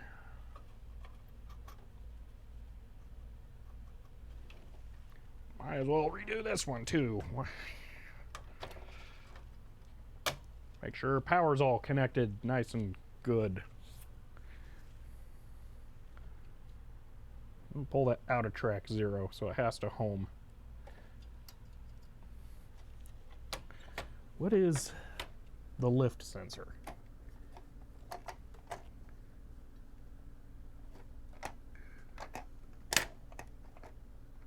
I was pushing the button on that and that one lifted. That's hilarious. Maybe the stars, if you're using Windows, it'll just work. Yeah. Yeah, something seems like it's not aligned. I don't know what. That gets pushed a bunch when this goes down. That just gets, well, it gets pushed some. Is it this? Is there somehow... It has to have a sensor somewhere that it knows when the latch is closed. So where is that? That's just a spring. What is the latch close sensor? There's no wires going anywhere to this thing. It's not that.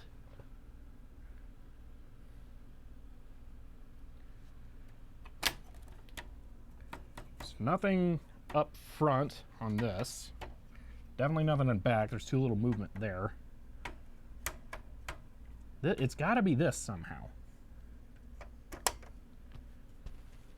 There is a sensor here that it would know when there's a disc. But that one doesn't. Unless the sensor's dirty.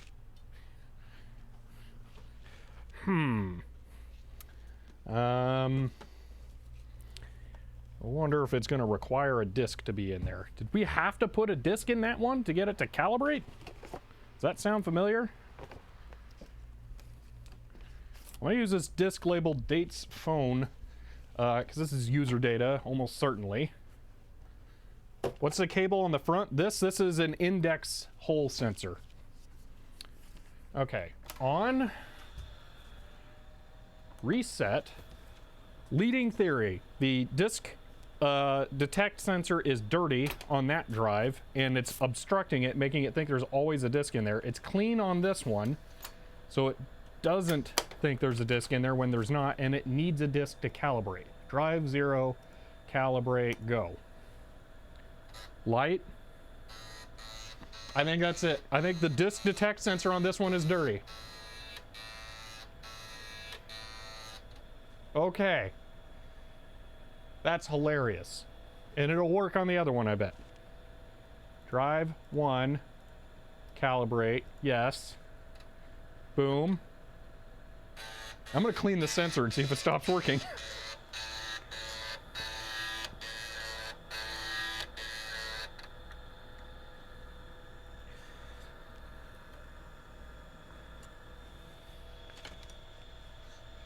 Take the disk out to confirm. All right. Removed, closed, drive 0, calibrate.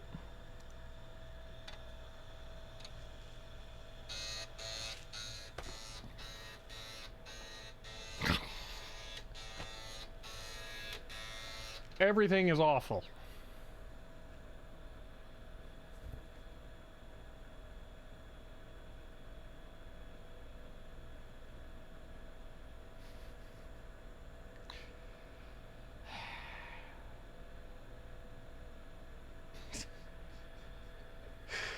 It's more like 2 steps forward, 1 step back. It's currently working.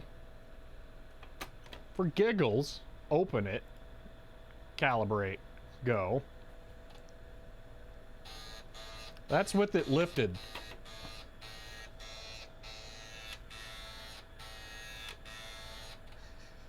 So it doesn't have to be closed either.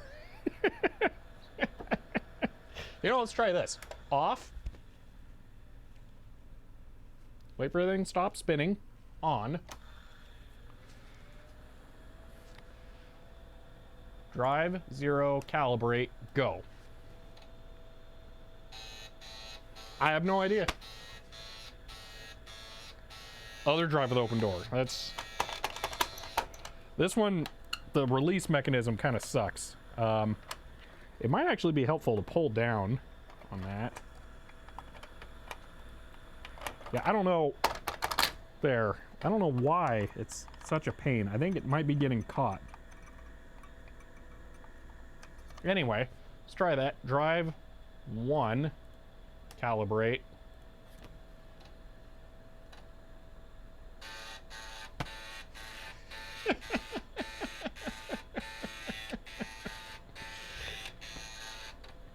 Whatever.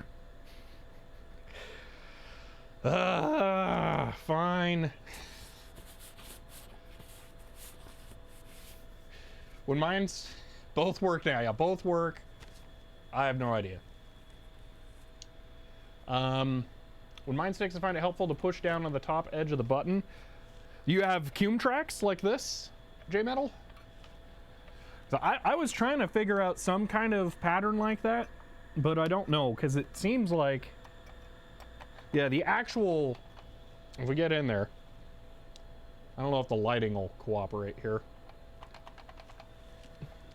Get the laptop out of here. The actual release mechanism for the drive is not attached to the button, so there I can move the release mechanism back and forth, but the button isn't attached. It doesn't pull the button in, so the button pushes into that, and I can go farther back than the button's maximum travel. So, ooh, that's interesting. That's not true over here. This one pulls back, but the button pushes it all the way back on this one. The button does not push it all the way back on this one. How is this? Whoa, what was that? It somehow slipped. That's button pushed, and then it released it. There might be broken plastic down in there. Sometimes the button is sliding off. Okay.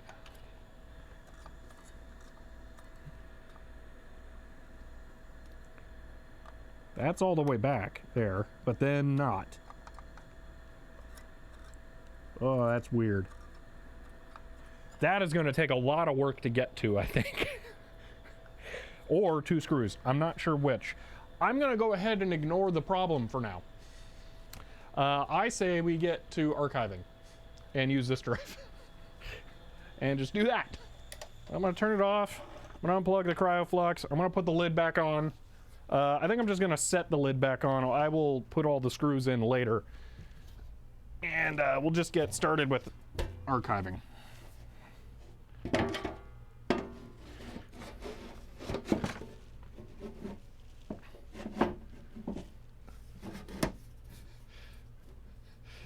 Oh, man. Let's see.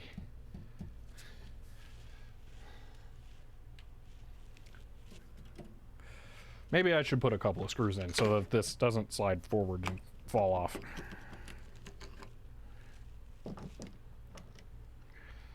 At least the drives are working, and I think I made a difference. Get back here. You can't escape that easy. Although the washer can. There it is. I can turn that off.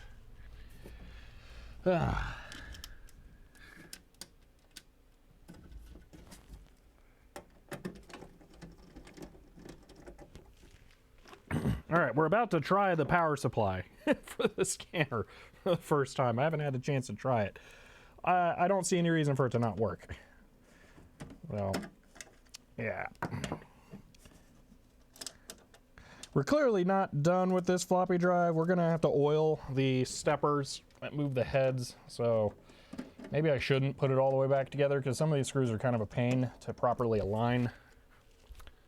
So yeah, 2 hours to clean a drive and not configure a keyboard. Don't forget, we didn't do that.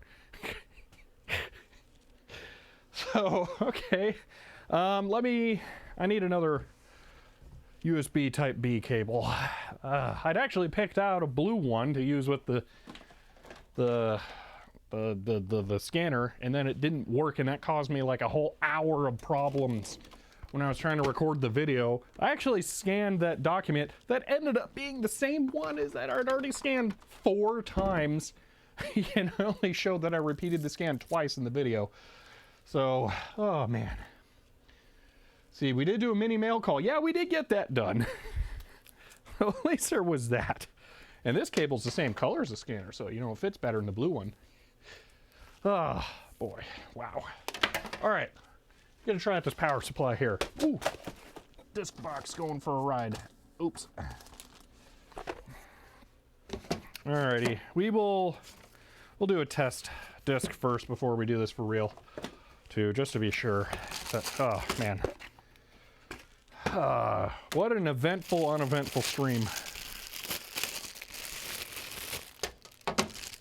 This is the lightest power brick I've ever held in my life. It is amazing, and there's no way that it's GAN. So it's a good thing that when I was running this through the HP, I didn't see it actually using 2 amps, because I'm not sure this can deliver 2 amps. Yeah, so alrighty, yes, on to the fun stuff. Oh, Jout, you gotta go? The Jubilee concert starting on TV? Alrighty. I'll see you later, Jout. Alright.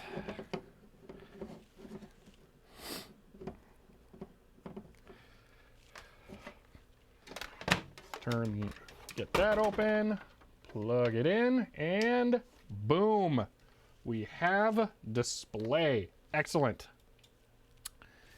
So, I think I'm gonna go grab a towel and get it slightly wet here and just wipe off the top really quick, like.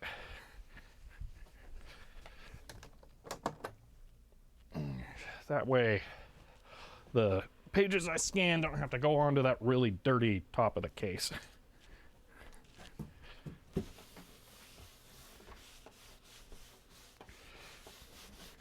I don't think the melted rubber feet marks are going to come off too easily though, so I don't have hopes for that.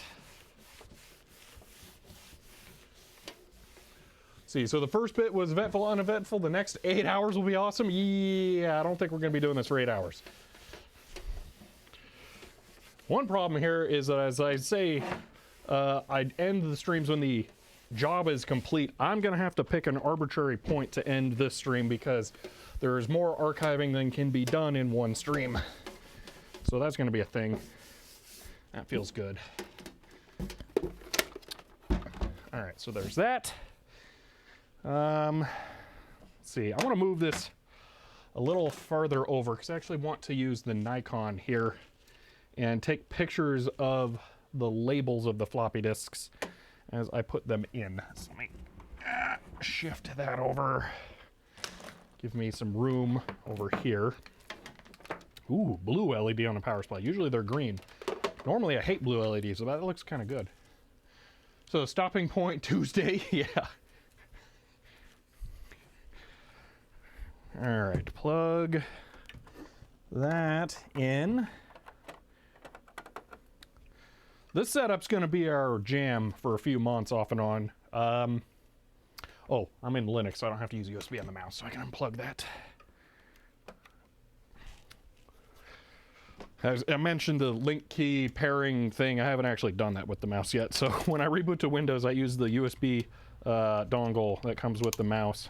It's one of the my favorite thing about this mouse, the whole reason I bought it actually, is that it's both Bluetooth and wireless USB. You can just plug in the dongle and use it that way. It's really awesome. Okay, so that's space for taking pictures of floppies. Let me make sure I've got that sorted out. What background do I want to use? This would be smart, but I don't know if I have enough space. Kind of a lot going on here right now. See, put floppies on flatbed scanner. That would be smart if I had one that was set up and ready to go right now, and I don't. So unfortunately, I'm just going to kind of have to wing this. Also, unfortunately, I don't have the keyboard with the trackpad built in. See, I'll be back, gotta pay rent. All right, see you later. Tip it forward, put that down. Excellent. Get this raised up somehow. Maybe that. That's flattish. Let me see if I can find a side that's cleaner. I need to go to the dollar store and buy another box of this. There we are. Okay, let's run Entangled over here. I can get the camera stuff set up. Yeah, this is going to be interesting because now we're going to be running. Oh, I got to plug in the USB cable.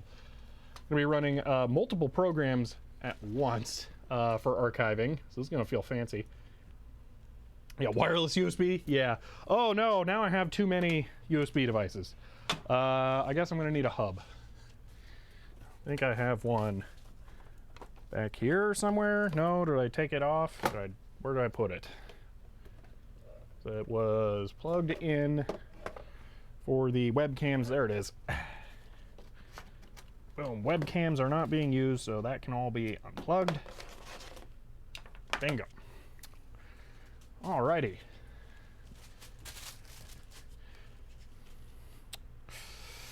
I will put the scanner and the camera on the... Ooh, the scanner actually kind of needs the bit rate. Alright, I'm going to put the keyboard and the camera on the same hub because the scanner has proven to have weird buffer issues, so I don't want to aggravate it.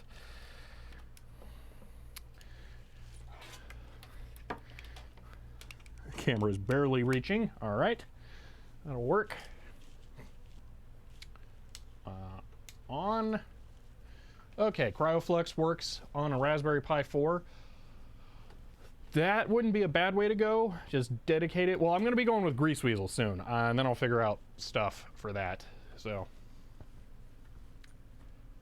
adding a hub to the mix, yeah. Well, the camera and the keyboard are low bit rate. At least the camera, it won't be the worst thing. So, all right, let's get the laptop back up here so you can see what I got going on. Do that. Pop a disc in there to see how that looks.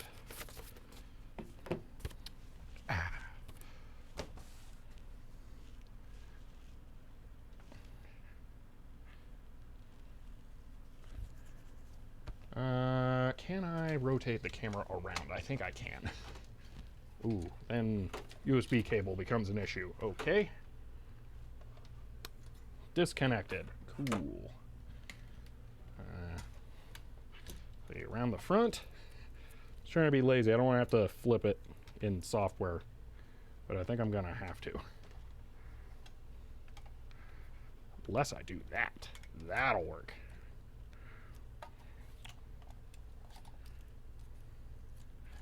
As long as all the cables get out of the way.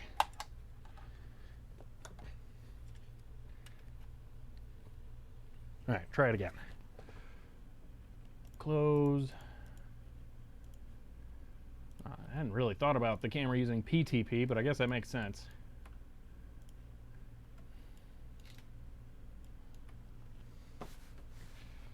Excellent. Okay. And I'm going to move it over slightly. Try and put the cable behind the scanner. Ow, pinched me. Okay. Disc.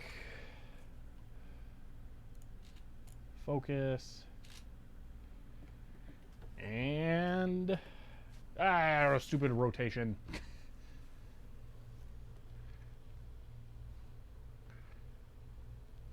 Alrighty. Let's see. Okay, one thing I need to do here is I need to get the chat on here so I can view it. Yeah, I still haven't got a partner yet. I don't know why. I definitely exceed all the requirements now, so I don't know. Move this over there so I can actually see it. Okay. CryoFlux something or another. Oh yeah, I'm sure it works on a Pi. There's no reason for it to not. It's just a Java program, and well, I guess I have to recompile the thing for ARM. See, you should put a little L of the cardboard so you can align each disk easier for pictures. Yeah, I'm not, this isn't like a book where I'm going to be doing like OCR and stuff though for it, so I'm not super concerned about alignment. And I also want to give the lame excuse that, like, this is a trial run, but I don't know. There's that. Get the chat out of there. Don't need to worry about that. Ooh, I can put this up here, and then it blocks nothing. See, lazy. Well, let me think about this. I should.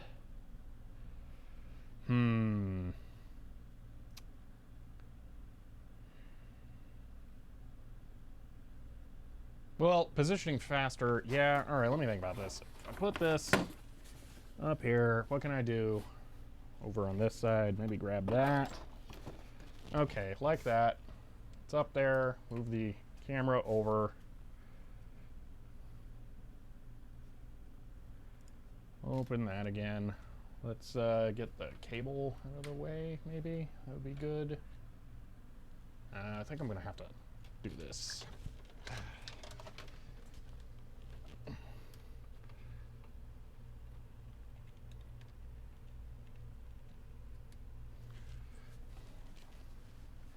I would think just floppy itself is irrelevant.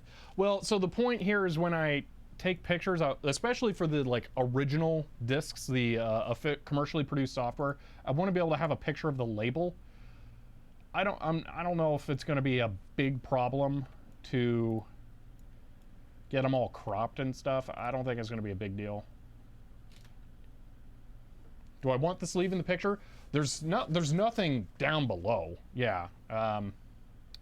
So I don't need to worry about that stuff. Okay, this needs to tilt down a little more. Something like that. All right.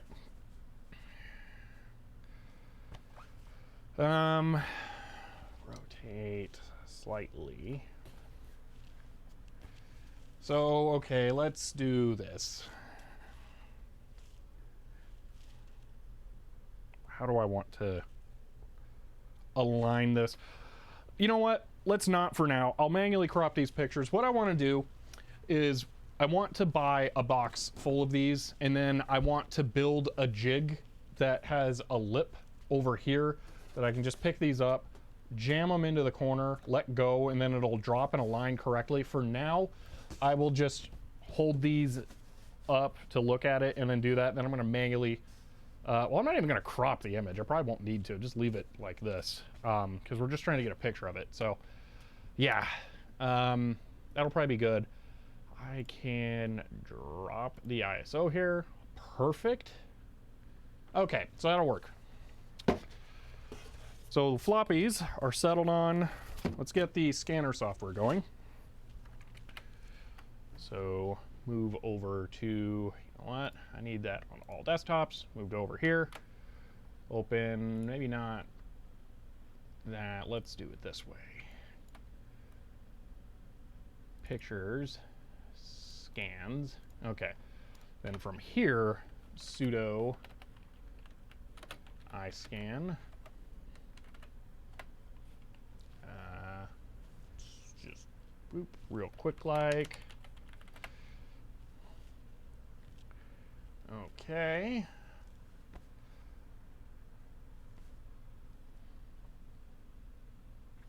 Let's pick our first document here. Let me grab a random manual. What's this got in it? Are these pages stuck together? I don't feel it. So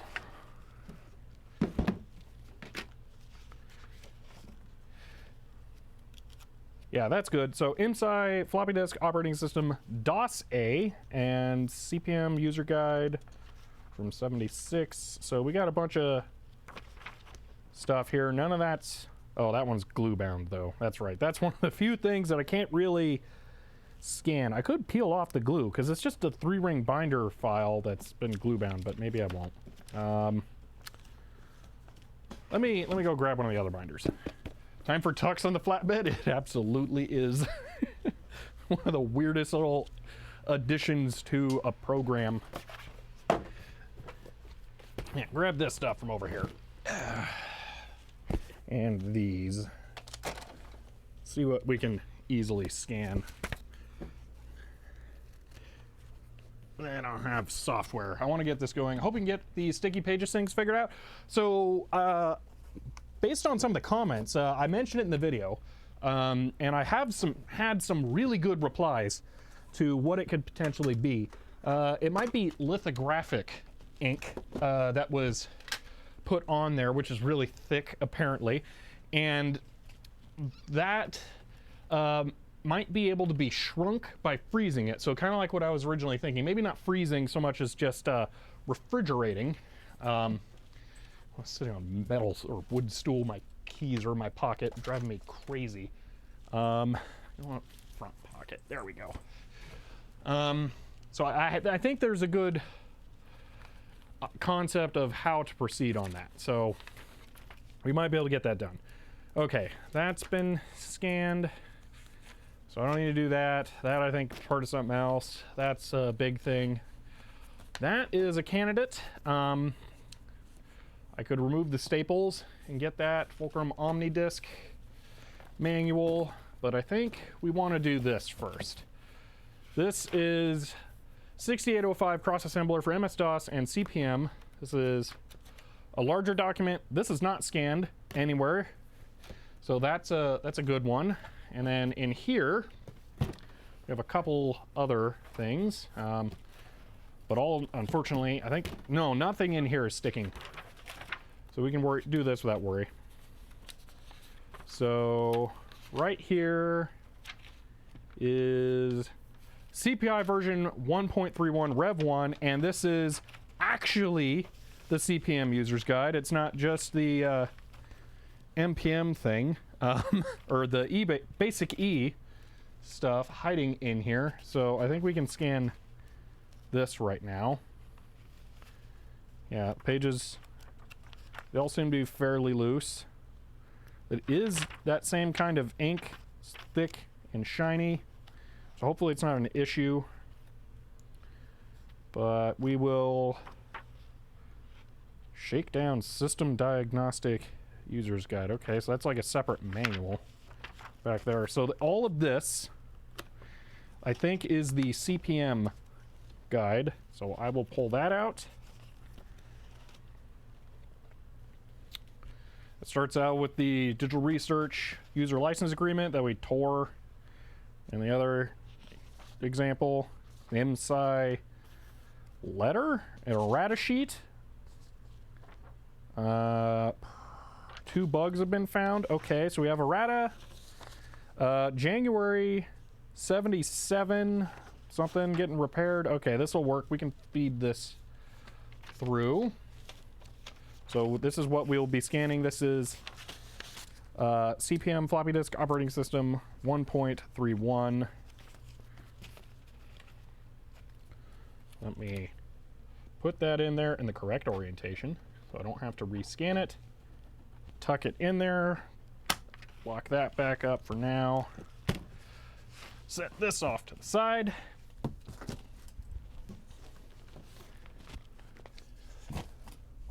I'm gonna have to set up a dedicated area for this, aren't I? So that I don't have to set all this nonsense up. Yeah, remember the back support? The back support. I'm not sure what you mean, Tay-Tay. Remember the back support. The ADF. I have it. I don't think you mean like this. You mean that? Popping the top up? Is that all? This thing?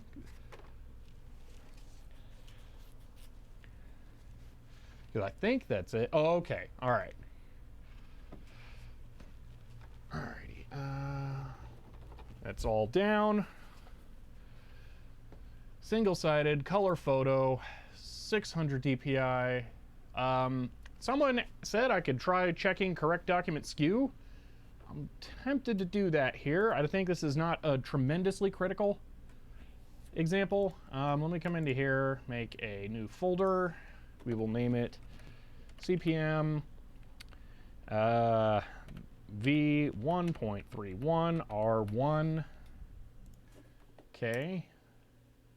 Destination will be into that folder. I don't really care what it's named. Someone else is thinking that maybe this is compiled without libraries that it needs for JPEG and PNG. Very possible. I don't know. I don't know what it'll need. I'm not super concerned, but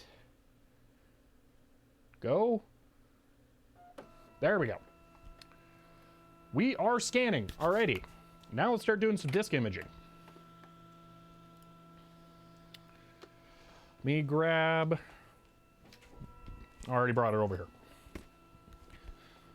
Let's grab some stuff and take some pictures. So here's an example of why I want to take pictures of the sleeves. Down there, ooh, that's a thing. I guess I'm going to be, whoops, not blocking that. I guess I'm going to have to take some bigger pictures. Why'd they punch a hole down there? That's weird. Yeah, I guess I'm going to be taking a picture of the sleeve and the disc. Yeah.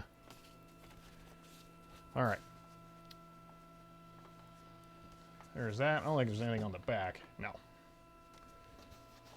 So I'll just manually align this here. Watch, it won't be able to focus. The one to be able to store the floppy in a binder?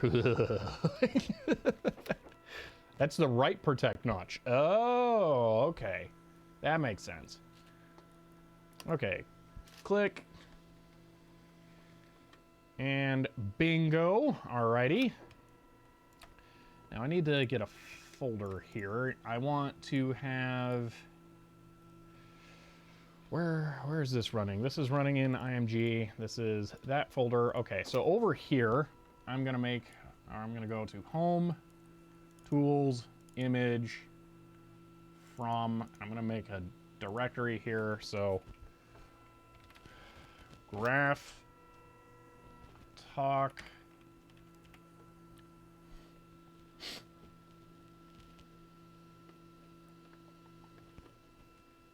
Actually, I think I should make a folder S100.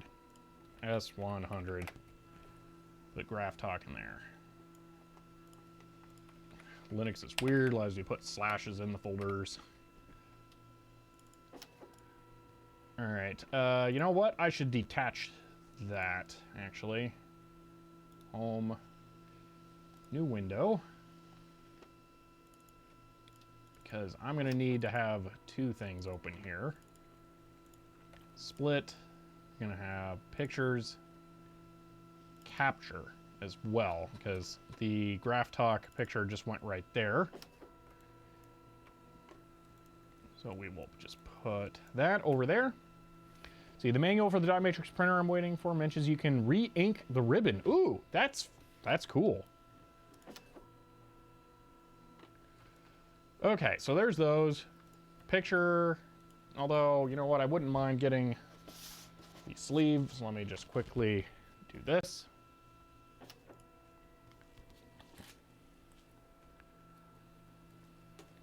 Bingo.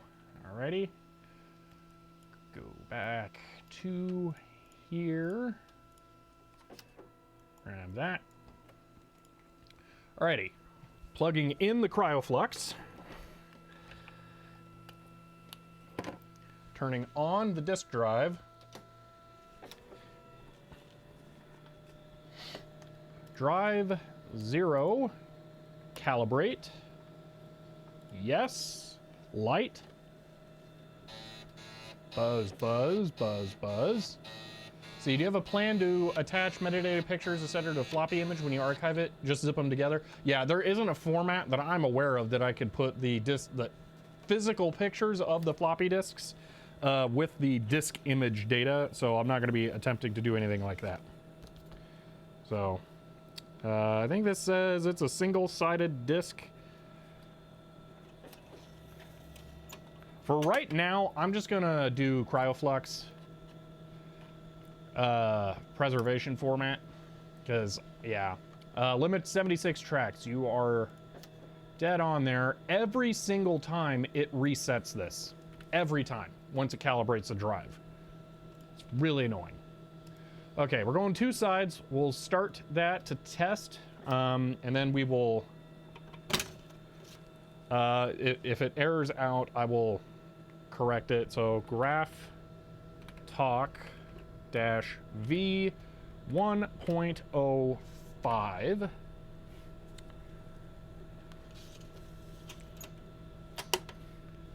And start.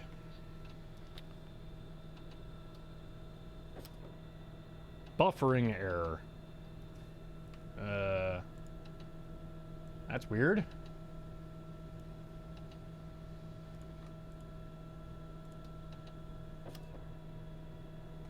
That's a new one.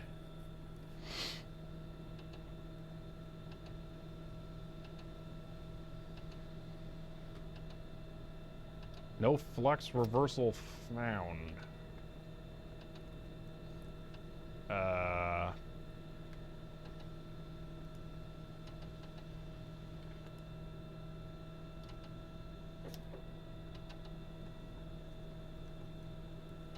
Let's go ahead and stop.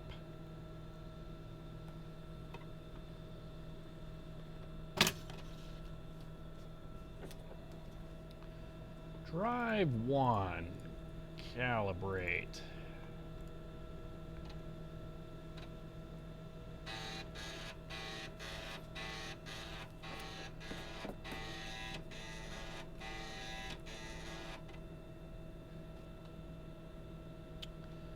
That would be super annoying if the scanner also running is going to be a problem.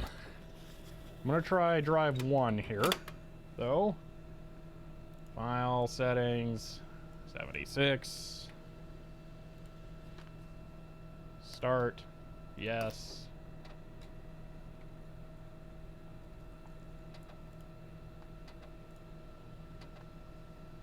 Yeah, okay, I think something happened with the head on the other one. It looks like it's a single-sided for one, so let's stop. Single-sided, start, yes.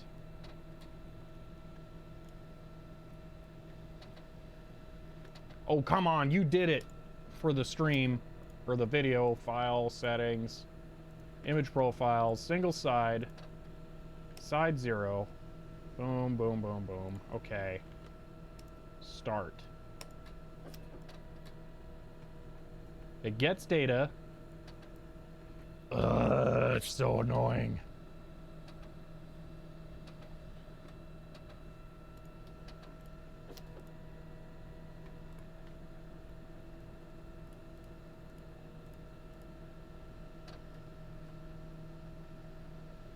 Update. Yeah, I wanted to not have to do that, though. It should work. It worked when I was recording the video. It did it. Why is it doing that now? Yeah, multiple. Okay. Boom, boom. Let's try this. Start. Yes. Now it's doing it correctly. Whatever. Yeah, it's working now, and it doesn't seem to be a problem with the buffer. Oh, man. Did I mess something up on the head on the other one? Great.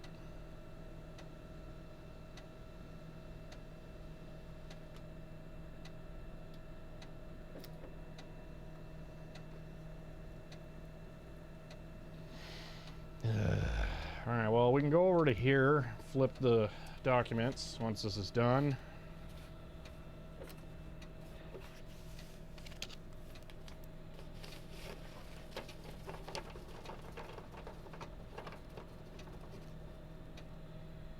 All right, so we put it in that way last time, so this time, putting it in this way.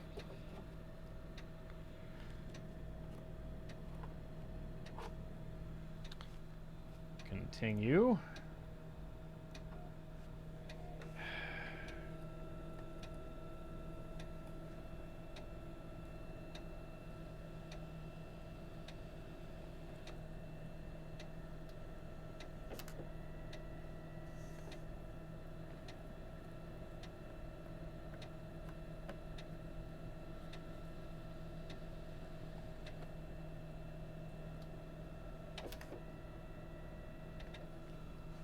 Did it reset the thing again?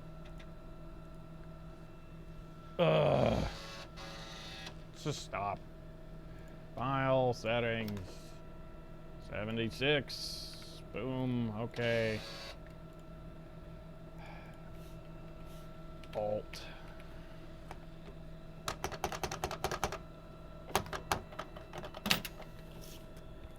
I want to try drive 0 again. Don't calibrate again, only change the track limit. Alright. Drive 0. Start. No stream data.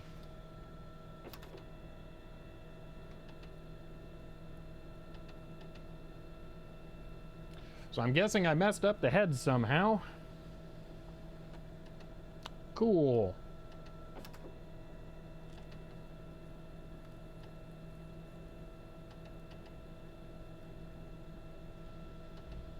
Well, that really sucks.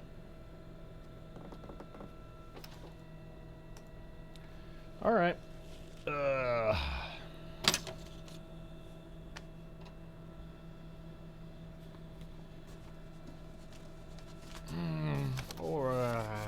That's gonna be fun.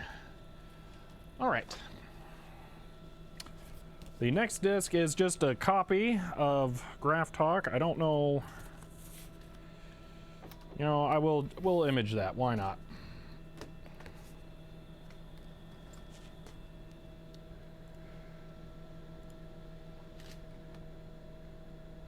I don't know, Ben.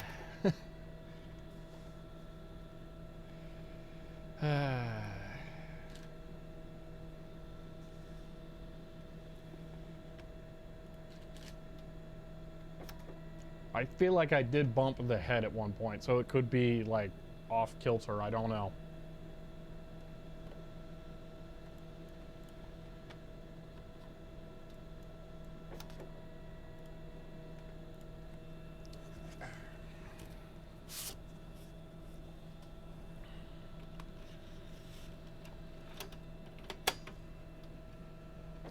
Drive 1, file settings, advanced, all that's good.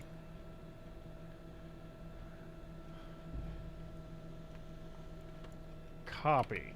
Okay. Start. Boom. Okay. Okay, Simoron PL? Hello, since it's first time chatting.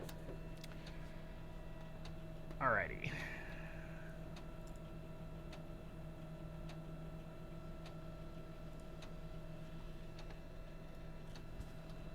Last sheet on the scan there. Which means I gotta pick another one.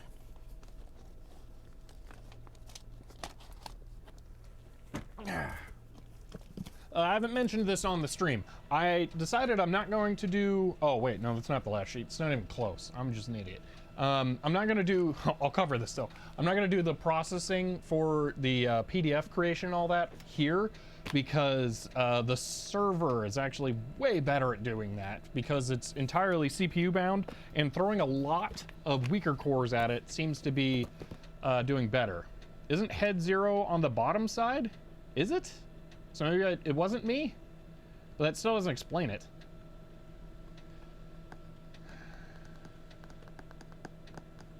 I don't know. It's possible maybe that me moving the carriage bumped it. I don't know.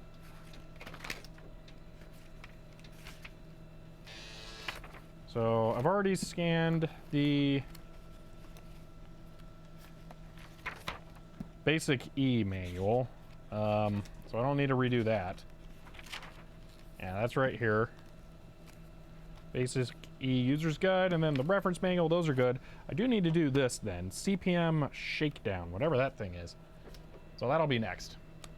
Oh, is that the drive with the iffy connector? No, it is not. That's the one we're actually currently using. So that's annoying. The left drive, yeah, that's the one that had the bad connector. Okay, I need more space. So, all right, here we're kind of done. I'm gonna move the Graph Talk disks, images, the flux data at least, the actual IMG files are useless. So I'm going to move those over here. Boom. And that is now a complete set of files for that. So we can pop that out and call Graph Talk done. So there's our first program backed up. Alrighty. Up next is Spellstar by Micro Pro International. I think it's actually just a software distributor. So nothing special on the disc. I can just take a picture of it in the sleeve. Spellstar.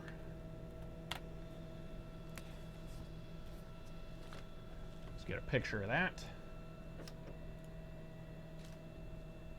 Paper and floppies go burr. Yep, that's the plan here, to get into a solid workflow where I can just keep doing this.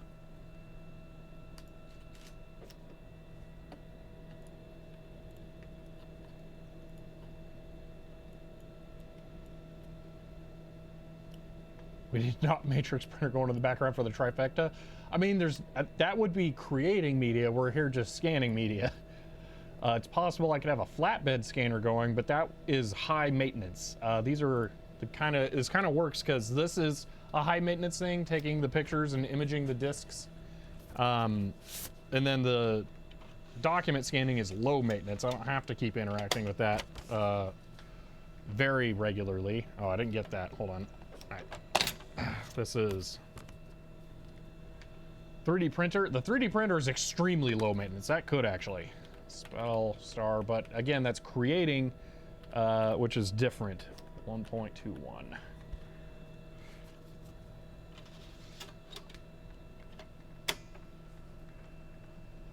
I don't know that this is single-sided, so we'll do double-sided to start.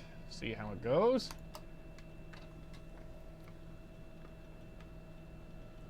And it's not. Multiple.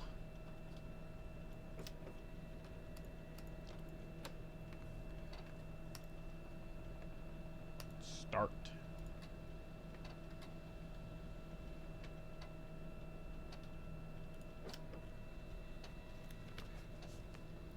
Second to last page on the scan. So I can go ahead and move over to this desktop.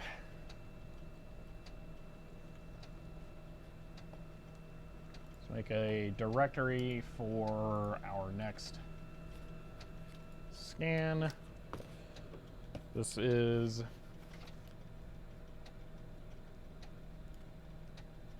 cancel. So this is something called CPM Shakedown. Shakedown Disk System Diagnostic. I don't know what this is. Shakedown Diag. Okay. All right, pop this out. It's very short. It's like 5 pages. Not a lot to this. Double-sided, of course, just to mess with me.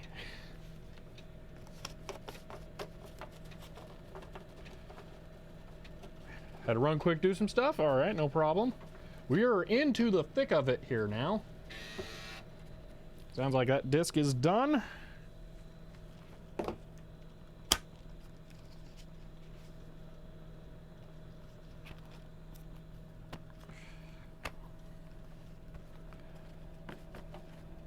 Sounds like a good disc at parties.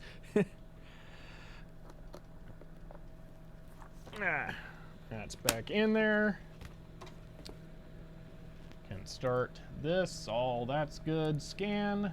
Have it go to shakedown and go. All right, let's head back over to this. That's all looking good. Pop that out. So I think I can make the capture a little bigger for you so you can see kind of what I'm doing more. Let's go with that. So this can go towards the back. Move the Spellstar folder over and move on to the next one.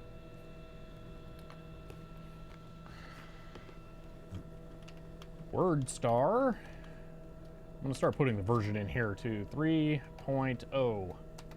Okay. Work on getting a picture. Oh, it's on the label this time. Fancy.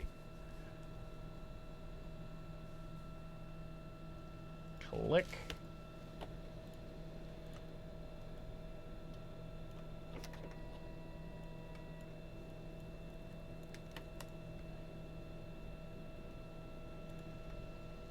Alrighty.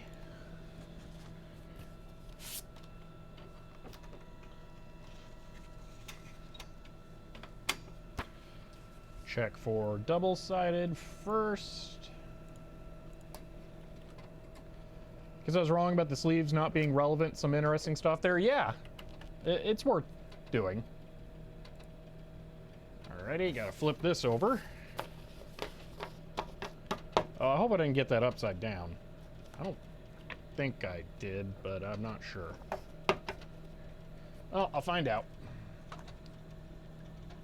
Alright. Continue. Not double-sided. So we will do that and that. Okay. No, oh no. Did I copy over the Spellstar stuff? I think I did. Yeah, okay. So I forgot to rename it. This is WordStar V 3.0. There we go. That's going under when it shouldn't. And 3.0. There we are. Start.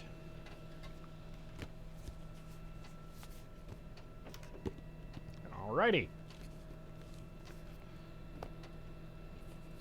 There's an empty sleeve. Oh, Spellstar. Spellstar was supposed to have a sleeve. Ooh. Okay.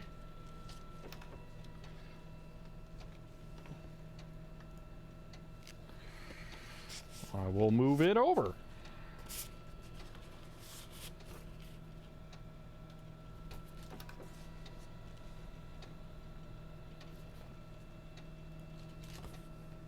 So I have a weird extra sleeve, it seems.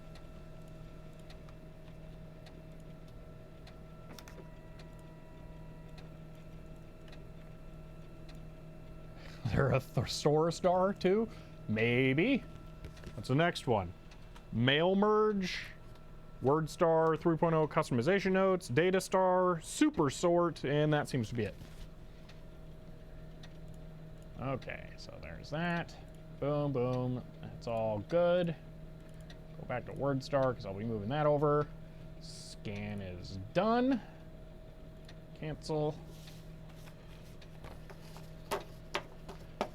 Pop that back out. Back into the binder. Next is Basic E, which we've already done. Skip that. Okay. This is July 76. MSI 8K Basic. This is probably a big deal one to get scanned. It is extraordinarily long as well. Like, whoa, that's really, really long. Like, it may not all fit in there, that's so long. So, that's a thing.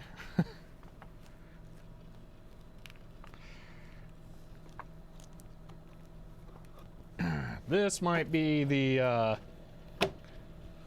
final thing. I don't know how long that's going to take to scan. That might be the last scan of the night, or the day. We'll see how that goes. Is that one of the docs with MC listings? I'm not sure what you mean MC listings. Let me come back over here, move WordStar into there. Perfect. Get the disk out so it doesn't have to keep spinning. And pop these into the back. Boom, boom. And let me figure this out. Machine code. Yes, it is. It does have machine code. So that's an important one. Oh, there's handwritten notes in here too. I don't know how important that is. I will just leave them with it. Ooh, that's stapled. TTY listing of tape. Okay, so I'm gonna remove the staples from this. This seems relevant, so I'm gonna leave it.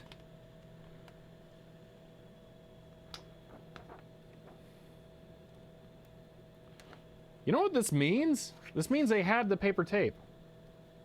That means they had a paper tape reader. It means I didn't get a paper tape reader. Darn. It's very obvious again from the history of this stuff that they dropped a lot of hardware a long time ago. So who knows when they ditched the tape reader. It may not be something that I missed. Well, okay, I'm pretty sure I did not miss anything. Yeah. Okay, so that's all that. That's good. All right. Leave that like that. So paper tape reader stream when I get a paper tape reader and paper tape, because I don't have paper tape. Although interestingly, I would like to go to the beginning of the machine language listing here and see if the things line up with that. Because I have what should be actual code. Yeah. Okay. And I think these should line up. Maybe?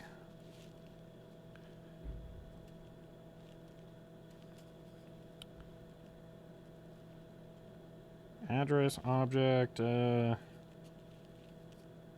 don't think it is. Oh, that's not the first page. Where's the first page? Loader. To use this loader, first key it in, starting at the location 2000H, then mount the tape in the reader. Okay, so this is the tape listing, so it would be after this. So it might be this. Oh man, that sucks. You gotta key in a lot of lines to get this thing to work. Man. How would you archive paper tape? Scan it? That would be one way, because then you'd at least get the bits. There are, I think, even Arduino paper tape readers, so if you don't have the original drive, it's not that bad. It's just bytes. It's just data bits, like a raw stream. That's this. This is just a hex dump of the paper tape content to their printer. So paper tape is pretty simple.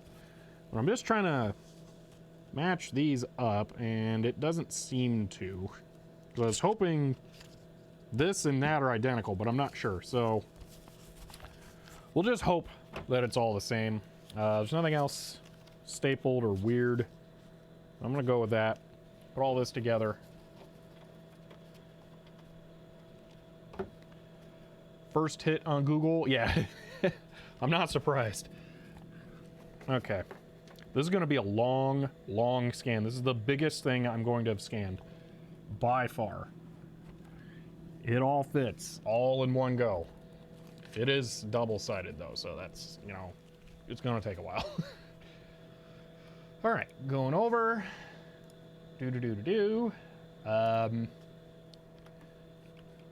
MSI-8K basic. Okay. Single-sided color 600 U sharp, correct skew, go. And we're gonna go into MSI 8K basic and let her rip. All right. Back to disk images. Also uses Lego to move the paper tape. I think I've seen that before. That is hilarious though. All right, our next program is Mail Merge 3.0 with the weirdest serial number. Oh, because it's ciphers with the slash and bleh. All right. So let's grab a picture of that. Wow, that was rather enthusiastic there.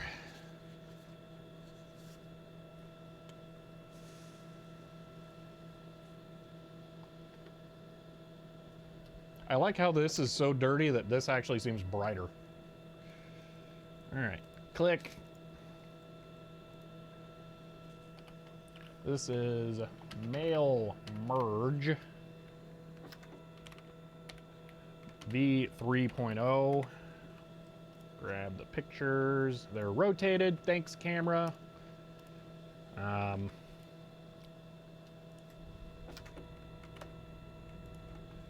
Check if it's double-sided. I would be stunned if it is. Oh, it's not gonna be double-sided if it's not in the drive. That's for sure. It looks like they did not use this program a lot. This disc is in fantastic shape compared to the other ones.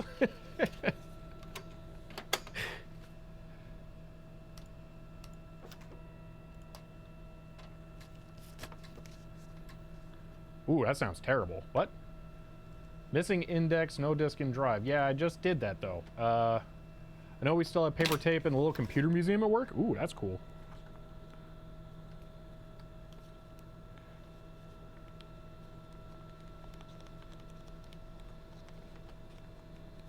Okay, there's the index hole. It does exist.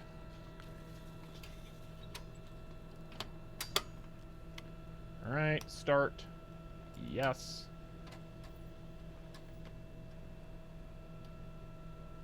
What?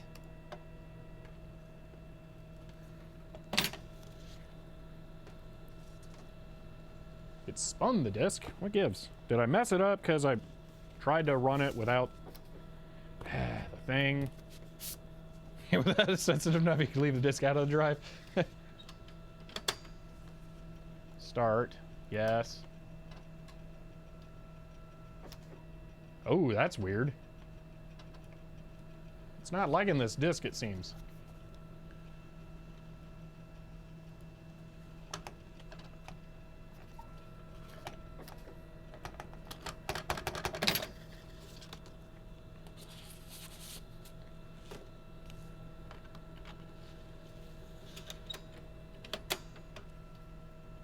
Start.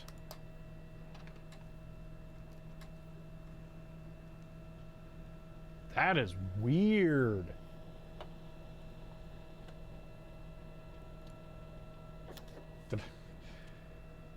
Hello, Pseudo, since it's your first time chatting.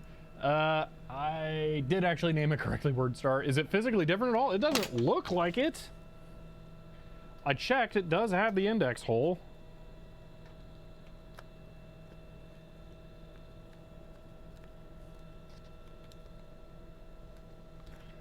There it is. There's the index. That's there. Retro Gaming Denmark, hello, since it's your first time chatting. Long-time viewer, first-time commenter, love your content. You're truly king of all listeners. Well, thank you, I appreciate that. It reminds me of the Star Trek episode where Tuvok erased the entire hard drive in the observatory. Oh, man. They really like, that episode always felt like they really just wanted to redo Star Trek 4 to me. Because it's like even in the same place, isn't it?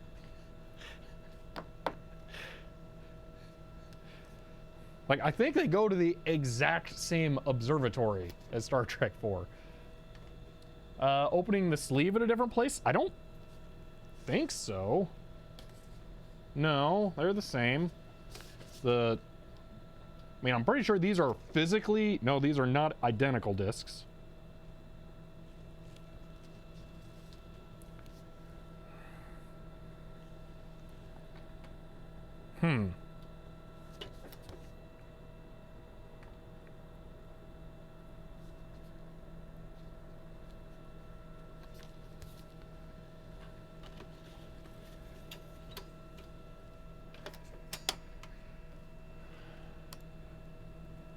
Start.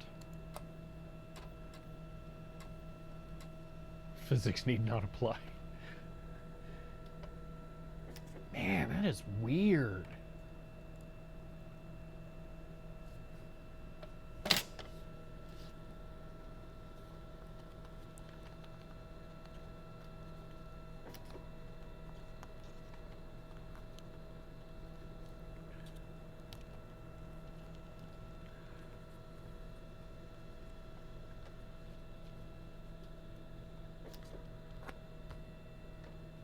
Nothing looks wrong with the index hole.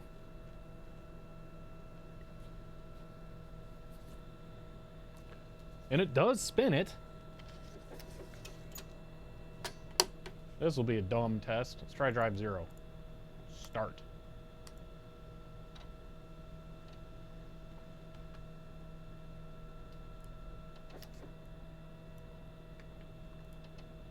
It did have Sarah Silverman, that's right. Bad head. Yeah, but I have this on here, which I now kind of regret, because I really do wish I could open these.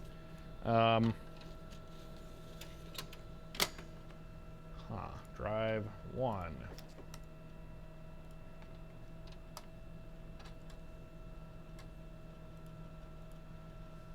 That is so weird. All right, well, let's skip this, I guess. I'm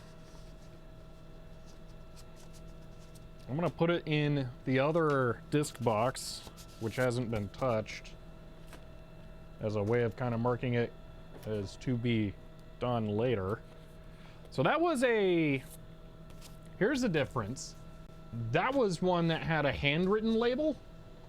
So it's possible the handwritten discs may not be done correctly, although this one is the same kind of disc as the other one. So I don't know. We'll see how this goes. So we're going to try, this is WordStar 3.0 customization notes. We'll see if this one works. Possible heads are getting dirty. Ooh, man, that is very likely going to happen, unfortunately. I need a cleaning solution for this stat. That's not gonna be fun. Wonder if there are any 8-inch disc cleaner media on eBay. Oh man, let's see. Open new window. eBay. 8-inch floppy cleaning disc. There's that thing, which cleaning frame. How does that work? Oh, it's for cleaning a single literal disc. No, that's not what I need. No.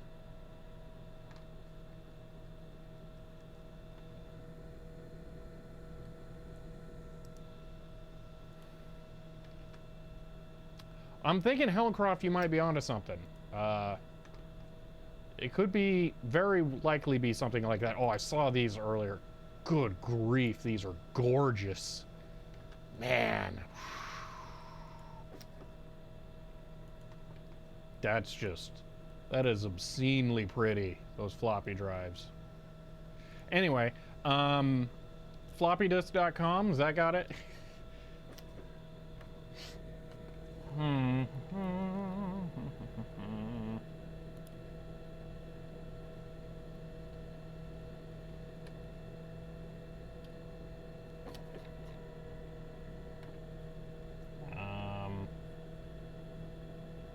Do they have cleaning discs here? The left menu?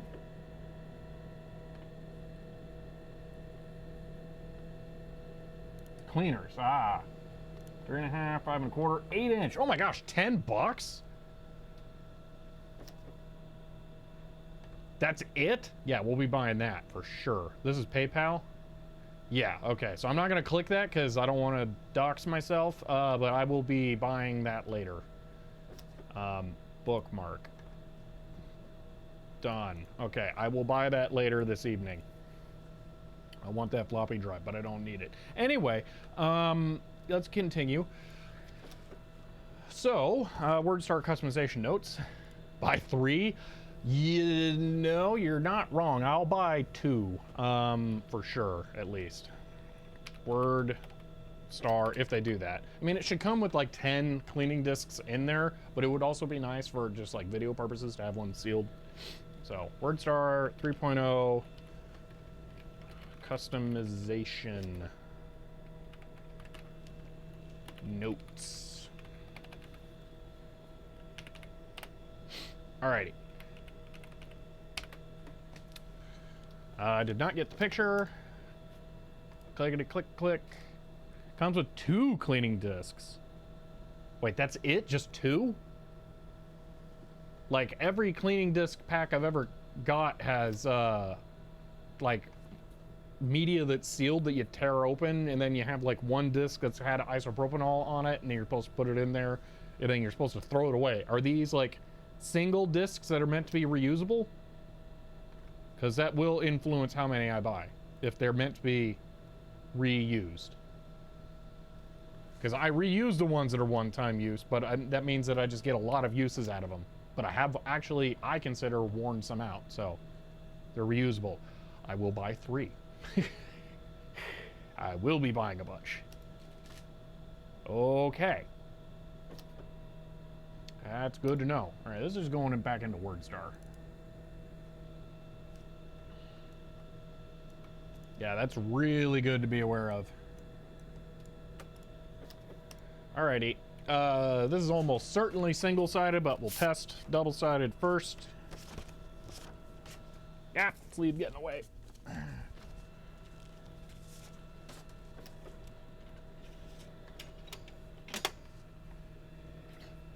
Alrighty.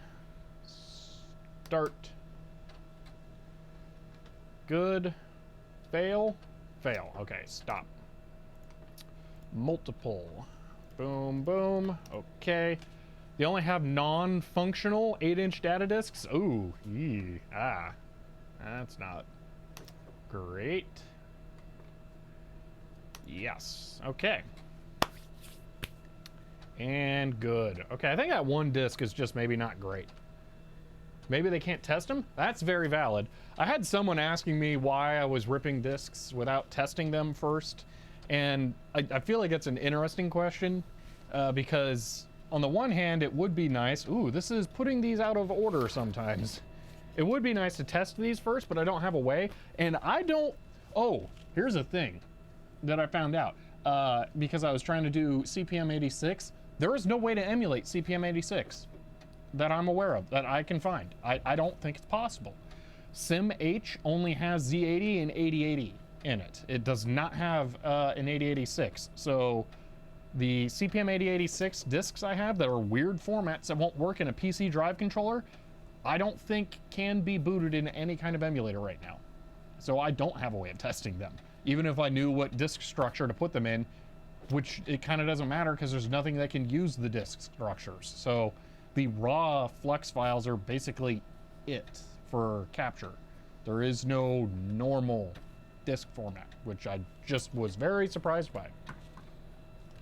So if any of you are a burgeoning, hardware emulation writer, this CPM 86 for S100, that should be your target if you want something totally new. Yeah, definitely could use some work by people trying to get emulators made. Alrighty, WordStar customization notes popped in, and we are good to go. Next.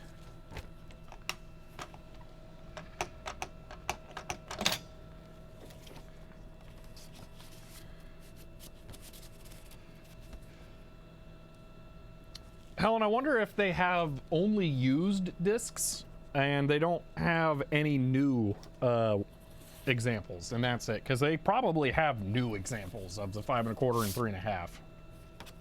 So, oh, this had a label and it's in the box. The acrylate glue or whatever it is fell off, but it's still here. There it is. Data star. Man, that glue really did horrible things. That looks ugly. All right, I'm gonna guess it's 3.0. No, it's a really weird version number. They get used discs and test them for resale. Ugh, that's gross. Okay, data star dash V 1.101. Man, they really. Huh. My guess they can't test 8-inch? Probably. If they have no good discs that they'll sell, they probably can't test any if they sell used discs. Click.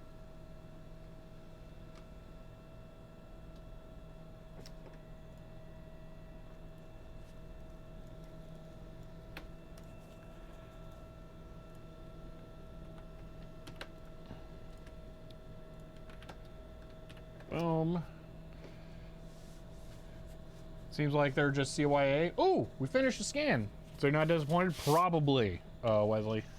Most likely. Well, if they can't test them for sure, that is. All right, I'll do the pointless double-sided check. Side A. Oh, fail. No disk and drive. Oh, wait, hold on. My bad, I didn't close it. Stop, start.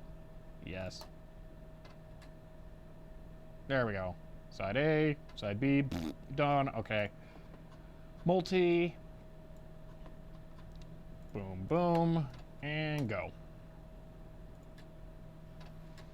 All right, let's flip the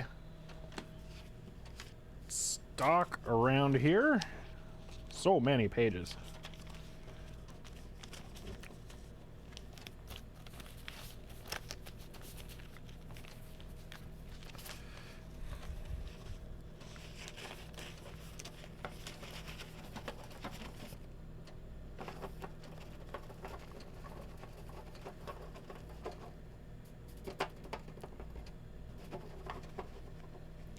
Okay, we did it that way first, so like this time.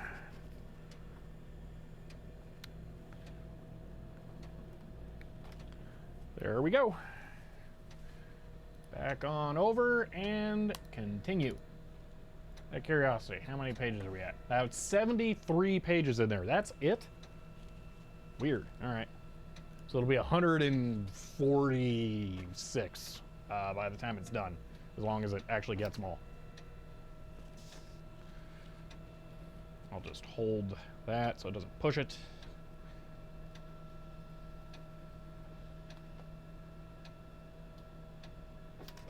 There we go.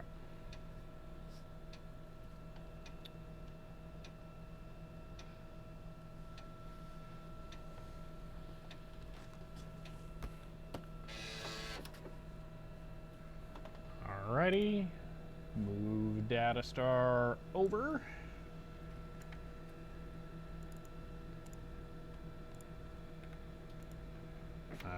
Why didn't it move it? Ooh, did that just... That's weird.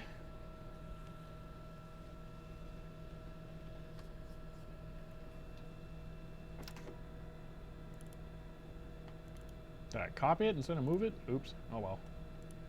That'll be fine. Leave it. So you think it's possible the Cryoflux or whatnot to see magnetic interference? So I'm not actually 100% sure how it works now, because some people were commenting in the video, or on the video I should say, that it doesn't actually read data straight from the head, that it's reading amplified data that is already digitized, and it's kind of like PWMing between like good and bad. So I'm not 100% sure how it works now. So super sort. So I really don't know is kind of the answer.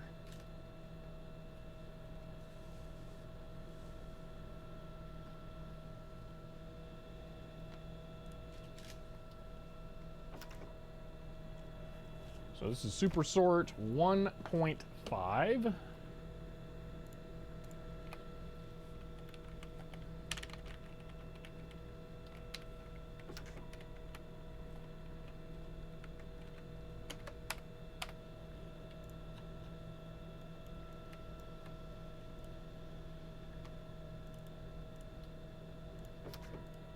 Right. Put it in the drive before I test it.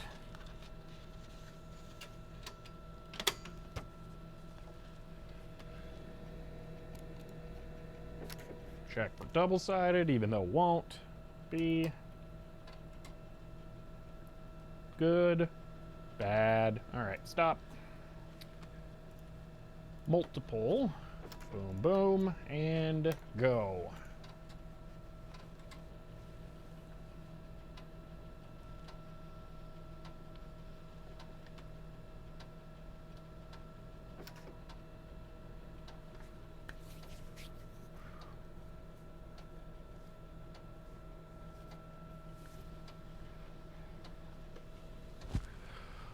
Oh, oh.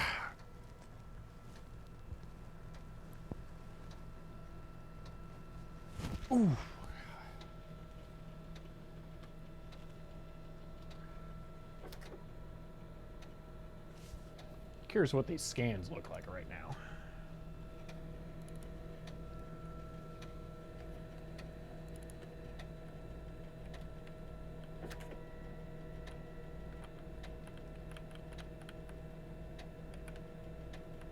Well, the rotation correction's definitely not working. So I regret enabling that, because I think it's actually making it worse.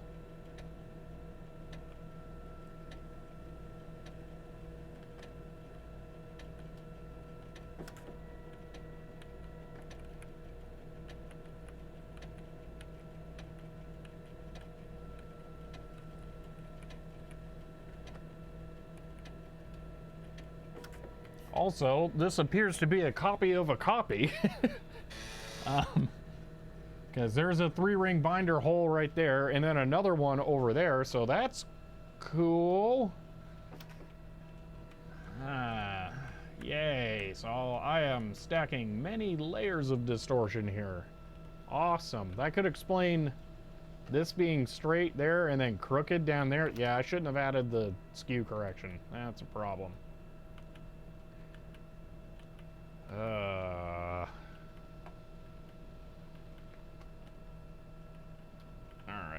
Well, hopefully it's all good, but I'm going to have to really... I may have to rescan this one. I don't know. All HT signals in the floppy interface, pure digital. Only analog thing is the timing of the data signals. Okay, so it's oversampling, trying to look for data. Okay. Well, that's weird that they name themselves flux nonsense thing, because they're not actually getting flux data. And now I feel bad that I've been perpetrating a myth.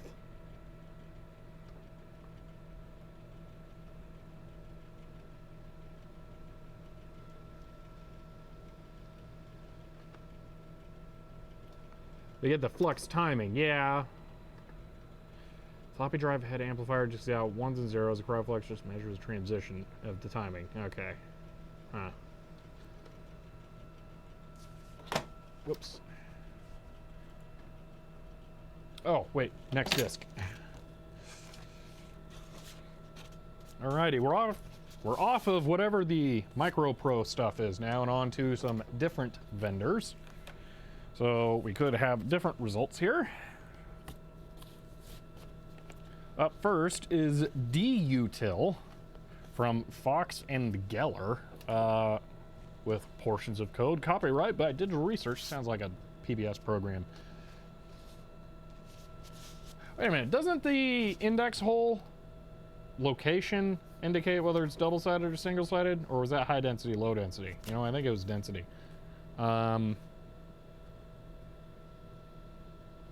Yeah, so that doesn't help. I was gonna say maybe I can just look at it and go, yep, single-sided. No, I can't. This disc is also in really good condition. All right. Get whatever this is again. What was this thing? Oh, wait, I gotta move super sort over. Wait, did I? Ah, I didn't rename it. Oops. There. At least it's just that. That doesn't really matter. Okay. This is D-Util dash V 1.1. This is clearly for D-Base. Yeah, we'll just go with that. Alrighty. Click.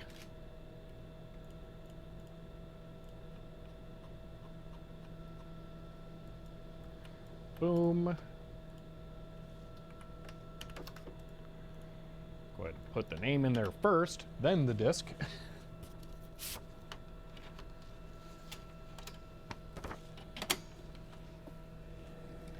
Check for double-sided. Ooh, that's closed. It does not like the disk. We have another one, it seems. Check, there's nothing weird going on. There's the index hole. Okay, does exist, like it should. And this one's a commercial label that's fully prepared, so it shouldn't be like empty or something. latch closed.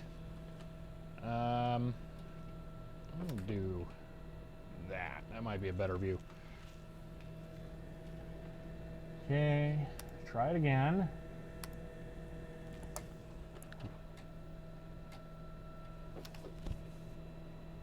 That is weird.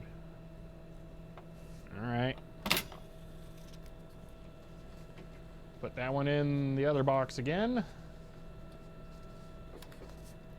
Till I can get the drive 0 working, I guess. Okay. Quick code from the same people. You know, all of the discs that have failed have had the seam is this heat press type, like that. The other ones were like adhesive. Just real quick, let's just pop this in there, see if it fails immediately. This one looks like it's been in and out a lot.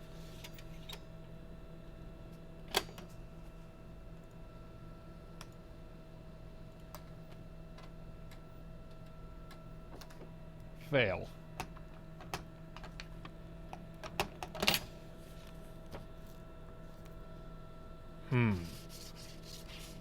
Put it in upside down. The index hole won't line up then, I think, but sure, why not?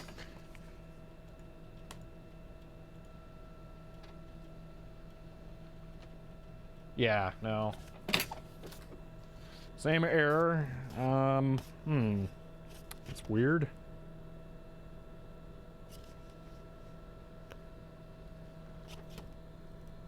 This disc has been through drives a lot. Look right there. Actually, let's do this. Right there, you can see the transition between the area the head passes over and not, and wow, there is a shocking difference. This disc might actually just be worn out. How about this one? Yeah, again, huge difference in coloration there. How about the other one that didn't work? Massive difference. All right, let me check one that did work.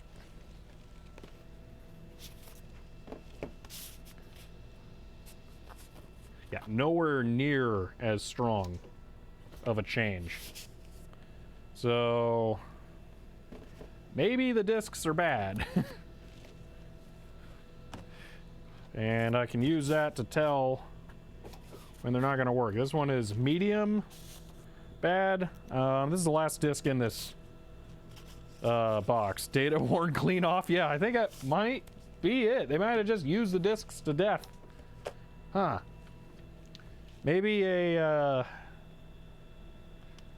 drive that's in slightly better condition will be able to read them, so I'll keep them set aside, but yeah, I think those are gonna not work. That's unfortunate. So, lost data. Was bound to happen. And this is actually the last disc in here. So, I'm gonna put these in sideways to indicate that they didn't get read. Alright. This one is the song from Madagascar. It is Move It. Looks like there's nothing in there, so I can leave it in the sleeve. Boom. It is for CPM 80, so it's slightly weird.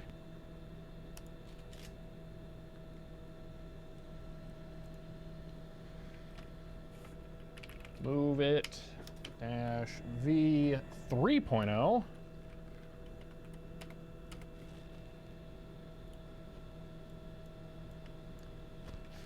Mess with head amp analog setting to make it more sensitive, or hook up a scope directly to the head wires. That is, yeah, we can try doing that stuff later.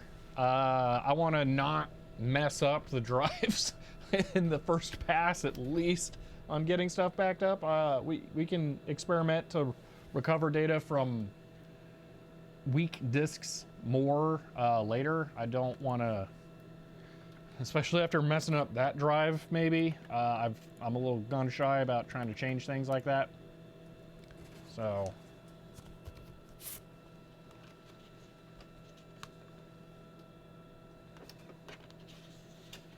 All right, I'm gonna guess this disc works. Start. Yep, there we go. And not double-sided. New emote idea, bad discs emote. Oh man, that's unfortunately not a bad idea. How to visualize that?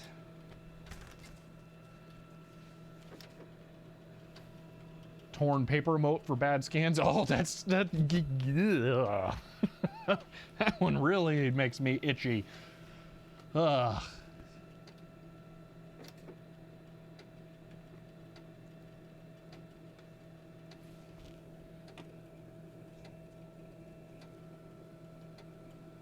I forgot to post about this video on or stream on Twitter. Oh well, that's not surprising. I was getting stuff done up to the last second. Oh, I went to the PO box today, and they opened at 9 today, so I had an hour between getting stuff picked up and being here. It sucked. So yeah, I had like no time to set up the stream. Torn floppy disk mode. If the drive manages to tear a floppy disk, then it has definitely gone wrong somehow. But maybe. It might be something like that.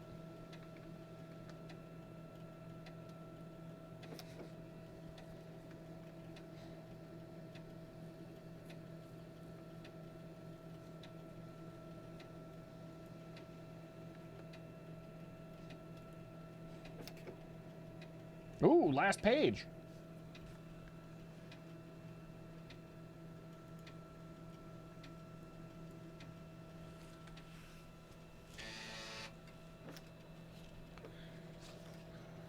All right.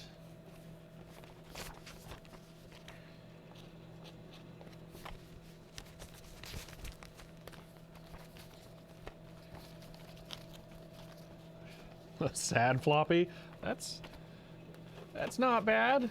I was thinking maybe something like a stream of 1s and 0s somehow, and then there's a 2 for bad data. That would be really small detail to try and visualize in an emote, though. Yeah, these pages are very poorly aligned for the 3-hole punches. So those are one set of alignment.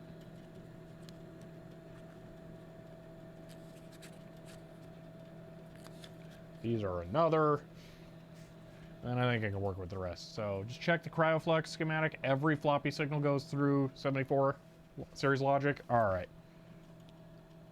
So wait a minute then. If everything goes through a buffer chip, then why do I have to shut the drive off? When I plug it in, it should be isolated. And yeah, J Metal, you got it.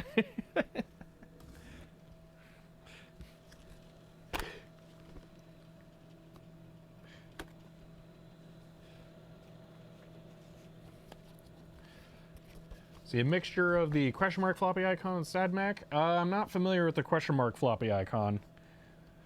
I'm gonna be honest, I'm probably never gonna do any icons that are Mac inspired because I have zero familiarity with Mac. It's not that I have anything against it, it's not something that appeals to me because of that. They'd probably be extra careful. Yeah, probably. I mean, they put a whole jumper that you hard disconnect the right ability of the drive or thing, so yeah, that's not surprising.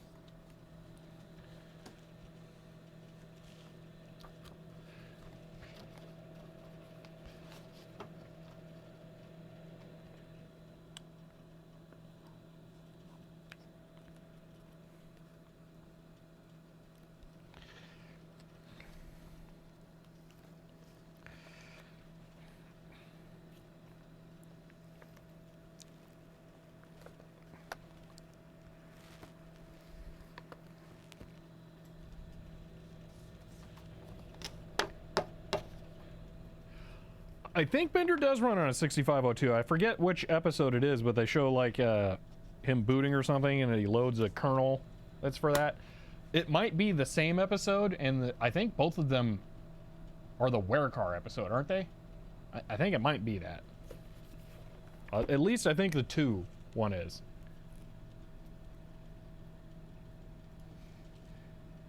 Oh, that. Okay, that's not the Werecar episode. Okay, we can cancel that. Okay, so we have that. There's an errata SCS. Okay, so this is another fairly long document that I've got here. So I don't know. How long did that one take? Not too tremendously long. So we have SCS 1 and SCS 2. So apparently these are, well, I think these are original copies for 1, so that's nice. Yeah, I don't see evidence of like spurious 3-hole punch marks, so that's good. But see, do you still have that X-Serve? Yes, I have 3 of them now, actually. So we want to scan that. We got SCS2 CPM stuff, potentially we could scan. Trying to think. We've been going for a while here. Trying to decide if I want to wrap it up or not. Probably. You know what? I think we're actually at a good point. We maybe should stop. Because I just finished this box of floppy disks, so we have to move into that now, and everything from here is huge. So may not be the best to continue on. We might open this and take a look at that drive head though first, so because we're only 2 screws away from that. Bender also had an AMD Athlon. All right, I'll bite. I don't remember seeing that before. That is funny. All right, so there is move it, and that one worked. So there we go. That is the box of official media scanned. Let's go, or imaged, I should say. Let me make sure I get this into the folder. And boom, there we are. Okay, so I'm gonna call that for now, and I want to look at what happened to that floppy drive, because that's gonna bother me. So what I'm gonna do is I'm just gonna turn off the scanner and pull it out of here.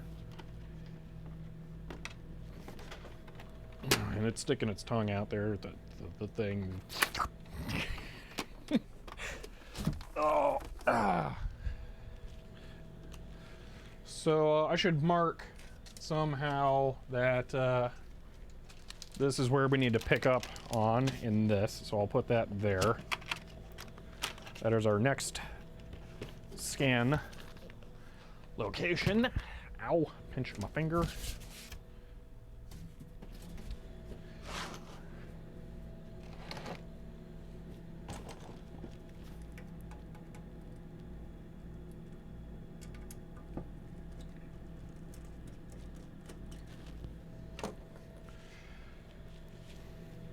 Where did I put the screw container?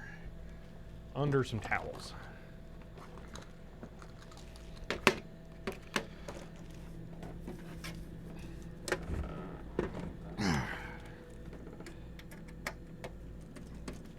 Yeah, the instant there was some kind of issue with this drive, I knew I was going to have to open it. I wouldn't be able to leave it be. I would have to know what's going wrong, because it's going to bug me. Because it's supposed to be fixed, and now it's not.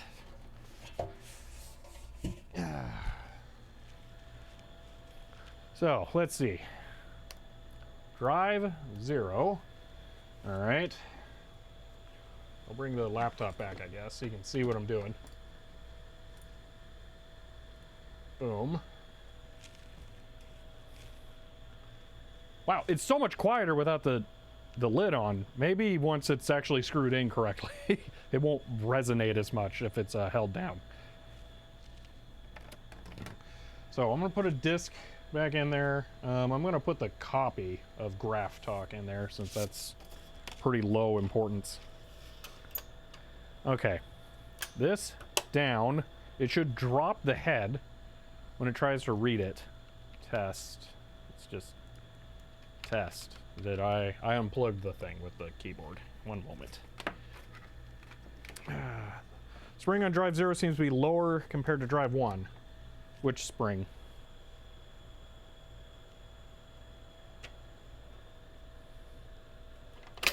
This head spring? Oh, wait, do I? Well, we'll see. It may not be getting pushed down all the way then. That goes back to there. Yeah, I may have bumped this. I may have an idea how to fix it. But we'll see. Alright, test. Start. Boom. Error reading stream device. It didn't... Doesn't seem like it dropped it. Stop. Drive 1.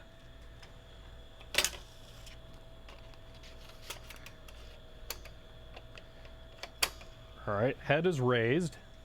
Start. Yes. Okay, starting. Head dropped. So this pulls down. Can I lift this?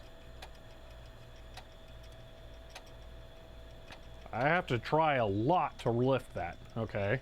So can this push down?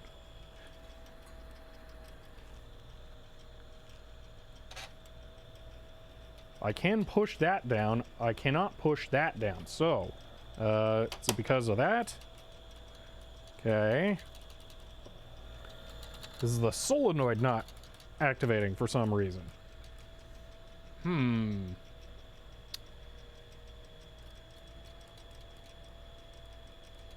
Metal thing on the hole with the head. Metal thing. What?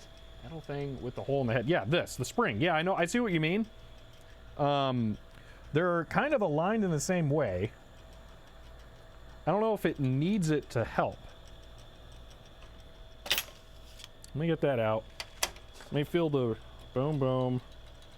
Yeah, that feels okay. They both move in kind of the same way. Here's what I'll do. I will pull this down a little more. So now it's applying more pressure.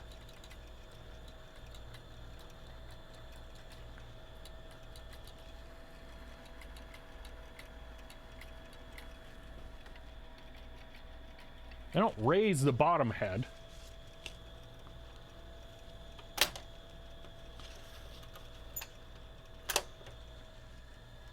Drive 0. Start. Yes. Okay. It doesn't drop it. If I push it down, then it works. So it's something to do with this not dropping the head now. Why?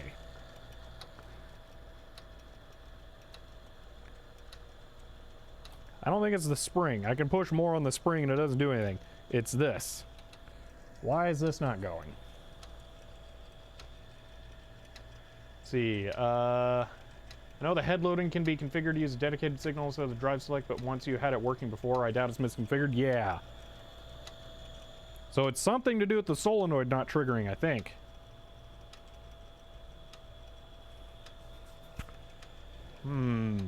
Yeah, at least it's not the actual head, that's for sure. Alright, let's poke around. What do we got going on with this thing? Ooh, that's alarming. Here's the disk detect sensor, that's a thing. The solenoid, I'm trying to figure out where its connections are. I'm not seeing them. Should make sure my hair doesn't get sucked into one of those motors. Ow. Could it be under the neck? Why is it not getting pulled down?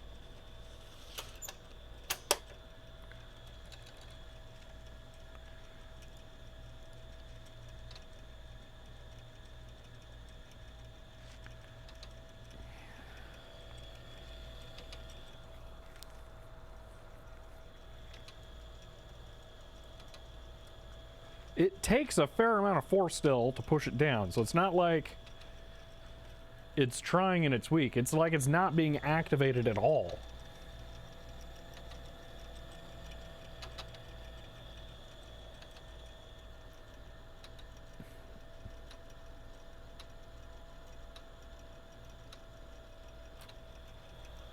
How did I do that, though?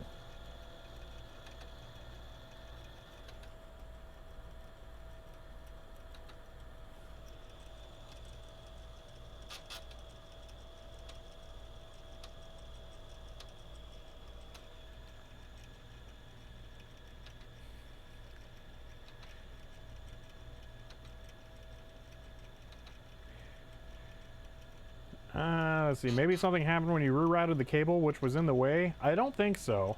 Need to know if the solenoid gets voltage. Yeah, is there any chance there could be broken linkage? I don't think there's a broken linkage. How much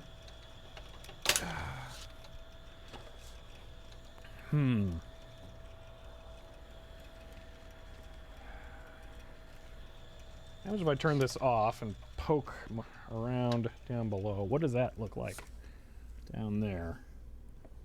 I can't see anything. I have no idea where the wire is even going into the solenoid. It's not visible.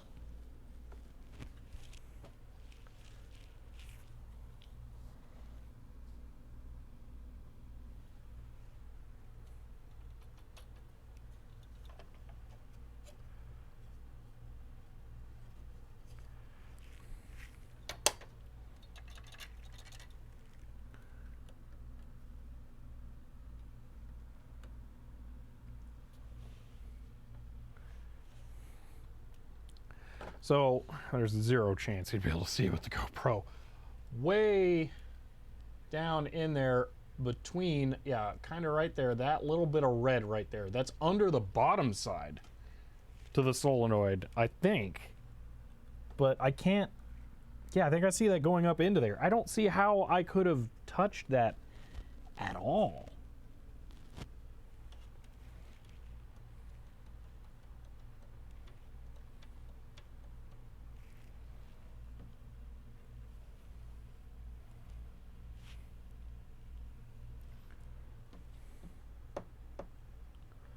Murphy did it. Yeah, really.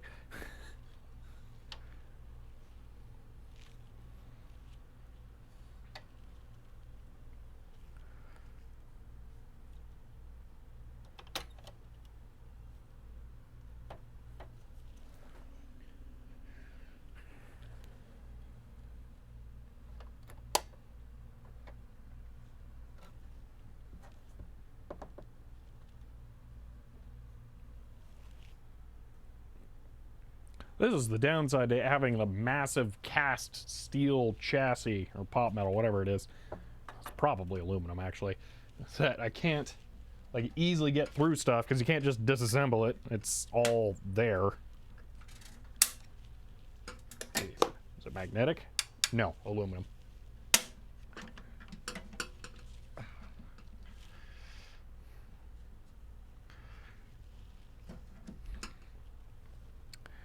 Huh.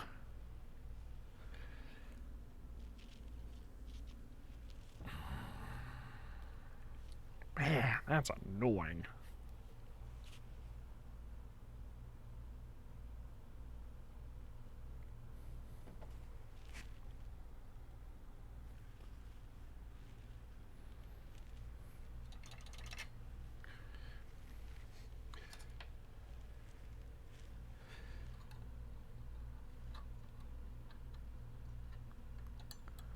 So if I take that spring off,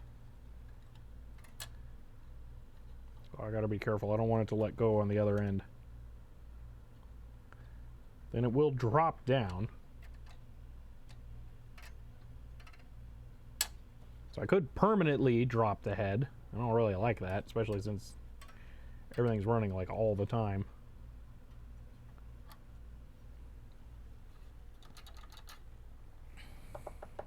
But like I said, it doesn't feel like it's working at all, so I don't think it's just that it's weak.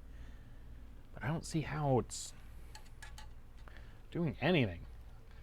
Solenoid only working when the disc is when a disc in the drive is pushing a switch. No, it's not. I don't see any way. I don't think the solenoid is activating at all. But I can't really get to the connector to check the voltage. I do see a connector down here is like way in there, but it looks like, yeah, it's fully connected. The thing is everything's on the bottom. And that to get to the bottom, I have to remove the drive. And to remove the drive, I have to flip the thing over, undo a bunch of screws, and then it's loose. And it's a lot more work than I'm wanting to get into today. So I don't think I'm going to do that. So unfortunately, I think I'm kind of stuck for now, and I'll have to look into this later. It'll probably be worth it if we get to the point... Switch that lets the solenoid active. Yeah, if we get to the point where we flip it over and start taking a look on the bottom, I might try and fix the latch on the other drive so it's more consistent. Yeah, I don't know why it's not dropping the head.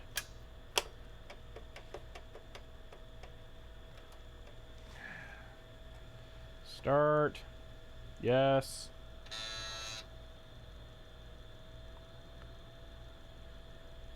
Yeah, hold on. Stop. Start. Continue. Yeah, it just does not want to drop it. Applying more pressure to this, which I did bump, does not fix it. Just pushing on that does.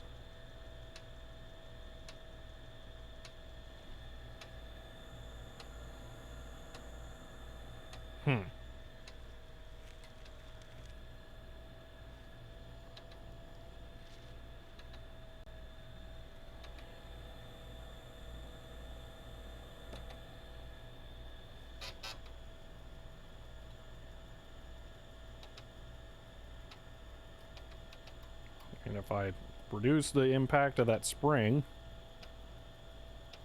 that also works. But the spring just keeps that up.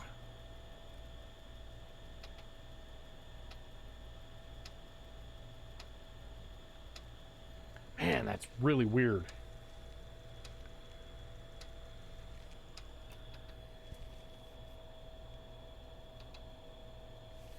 I don't know.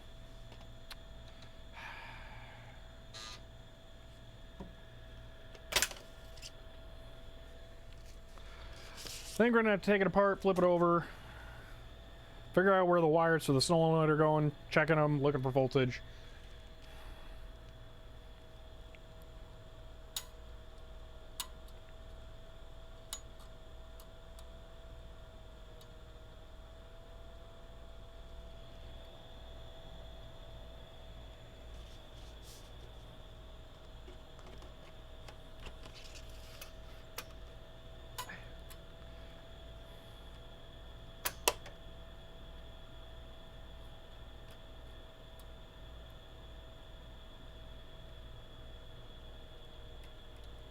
Okay, the head's not quite dropped. I'll just take off some of the pressure.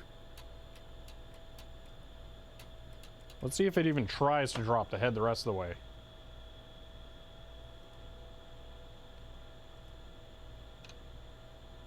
No, it doesn't. Well, that's close enough that it will read the disc. That's weird. Yeah, solenoid burnt out. That would be so frustrating. I really hope not.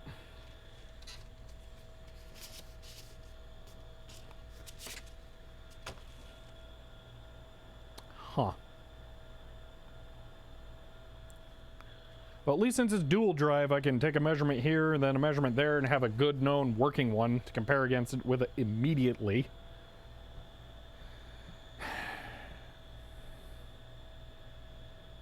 Yeah, I don't know why it failed though. That's so strange. But alright, I think I'm gonna have to call it there. Yeah, at least we know where the fault is. Yeah, could the solenoid have seized somehow? I don't think so, since I can move it. Because if I close the latch, I can move this up and down. I'm moving the solenoid there. So I don't think that's it. The solenoid arm is lifted up by this spring. If I take the spring off, then the solenoid arm drops down. So, yeah. I don't know, that's weird. All right, let's do this. Yeah. So, hide the laptop. Requires some percussive maintenance, sort of. It's gonna need something, I guess. It's really weird. Just not being able to see anything at all what it could be is really bugging me. It's all in the back or on the bottom. You know what? Once we take this off, we might try and fix the weird wire that's going the wrong way as well. So my Remex drives, the solenoid has a little finger pushing down on the plate, doesn't move the solenoid shaft itself. Well, on this, it really looks like it's coming straight out of the solenoid here. So if I bring this around to right there, that, I believe, is the solenoid. Well, hold on. There, this is really hard to angle. That's the solenoid, all right? And then this cap right here is right on top of it. It's very difficult to get in there. There we go. So the solenoid here, and then there's a cap right on top of it, and this moves up and down on that. So, yeah. I don't know. I feel like it's directly connected to it. And it's pretty obvious when it drops on this one, you hear and as it just, because you hear that happen. I'll do it one more time. It very definitively drops it.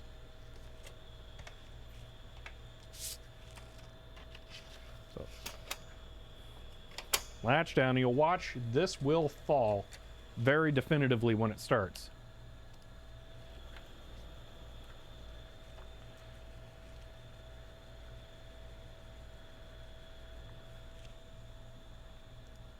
Starting.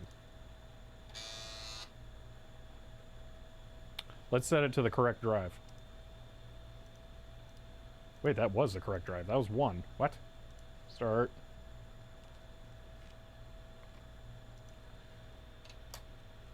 Yeah, there it fell. Yep, up. Okay, because it took too long to home, it didn't do it. So, drive, 1, start, go. Yeah, thunk. It just goes right into it.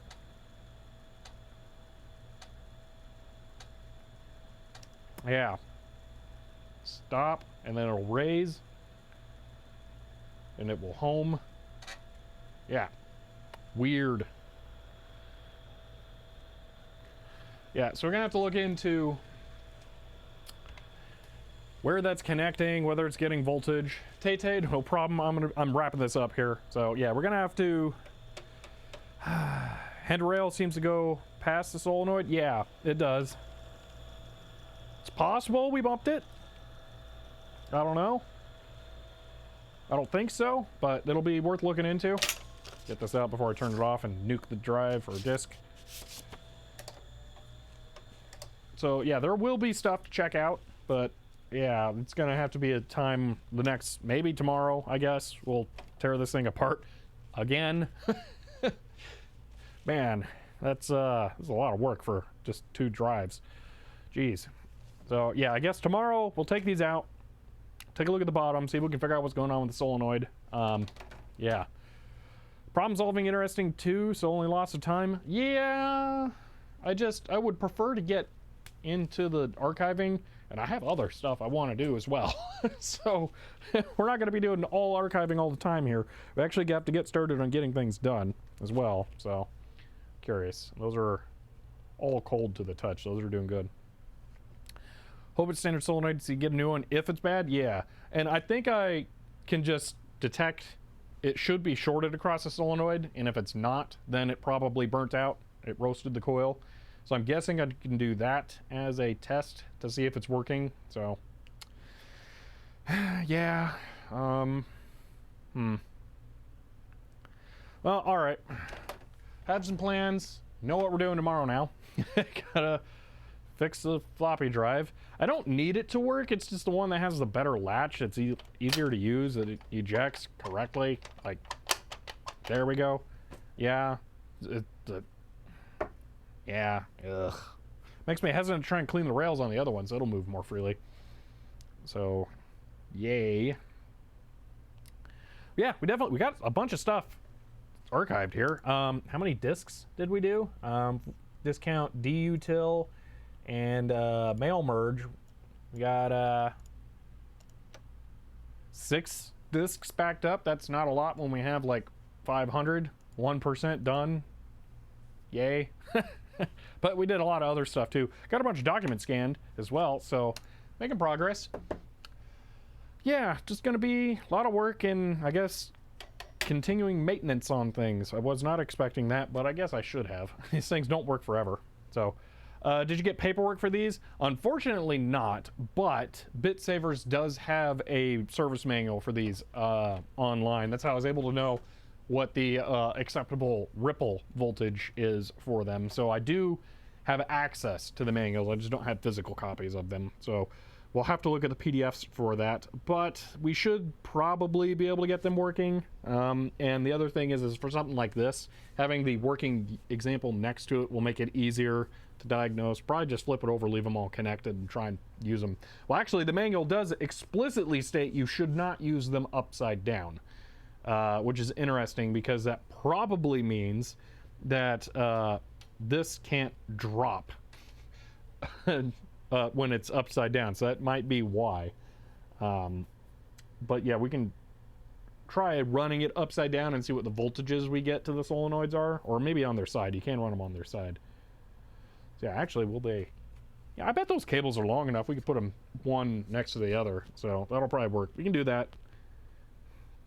But yeah, just have to get them detached from the chassis, which is gonna be fun. So, yeah, all right.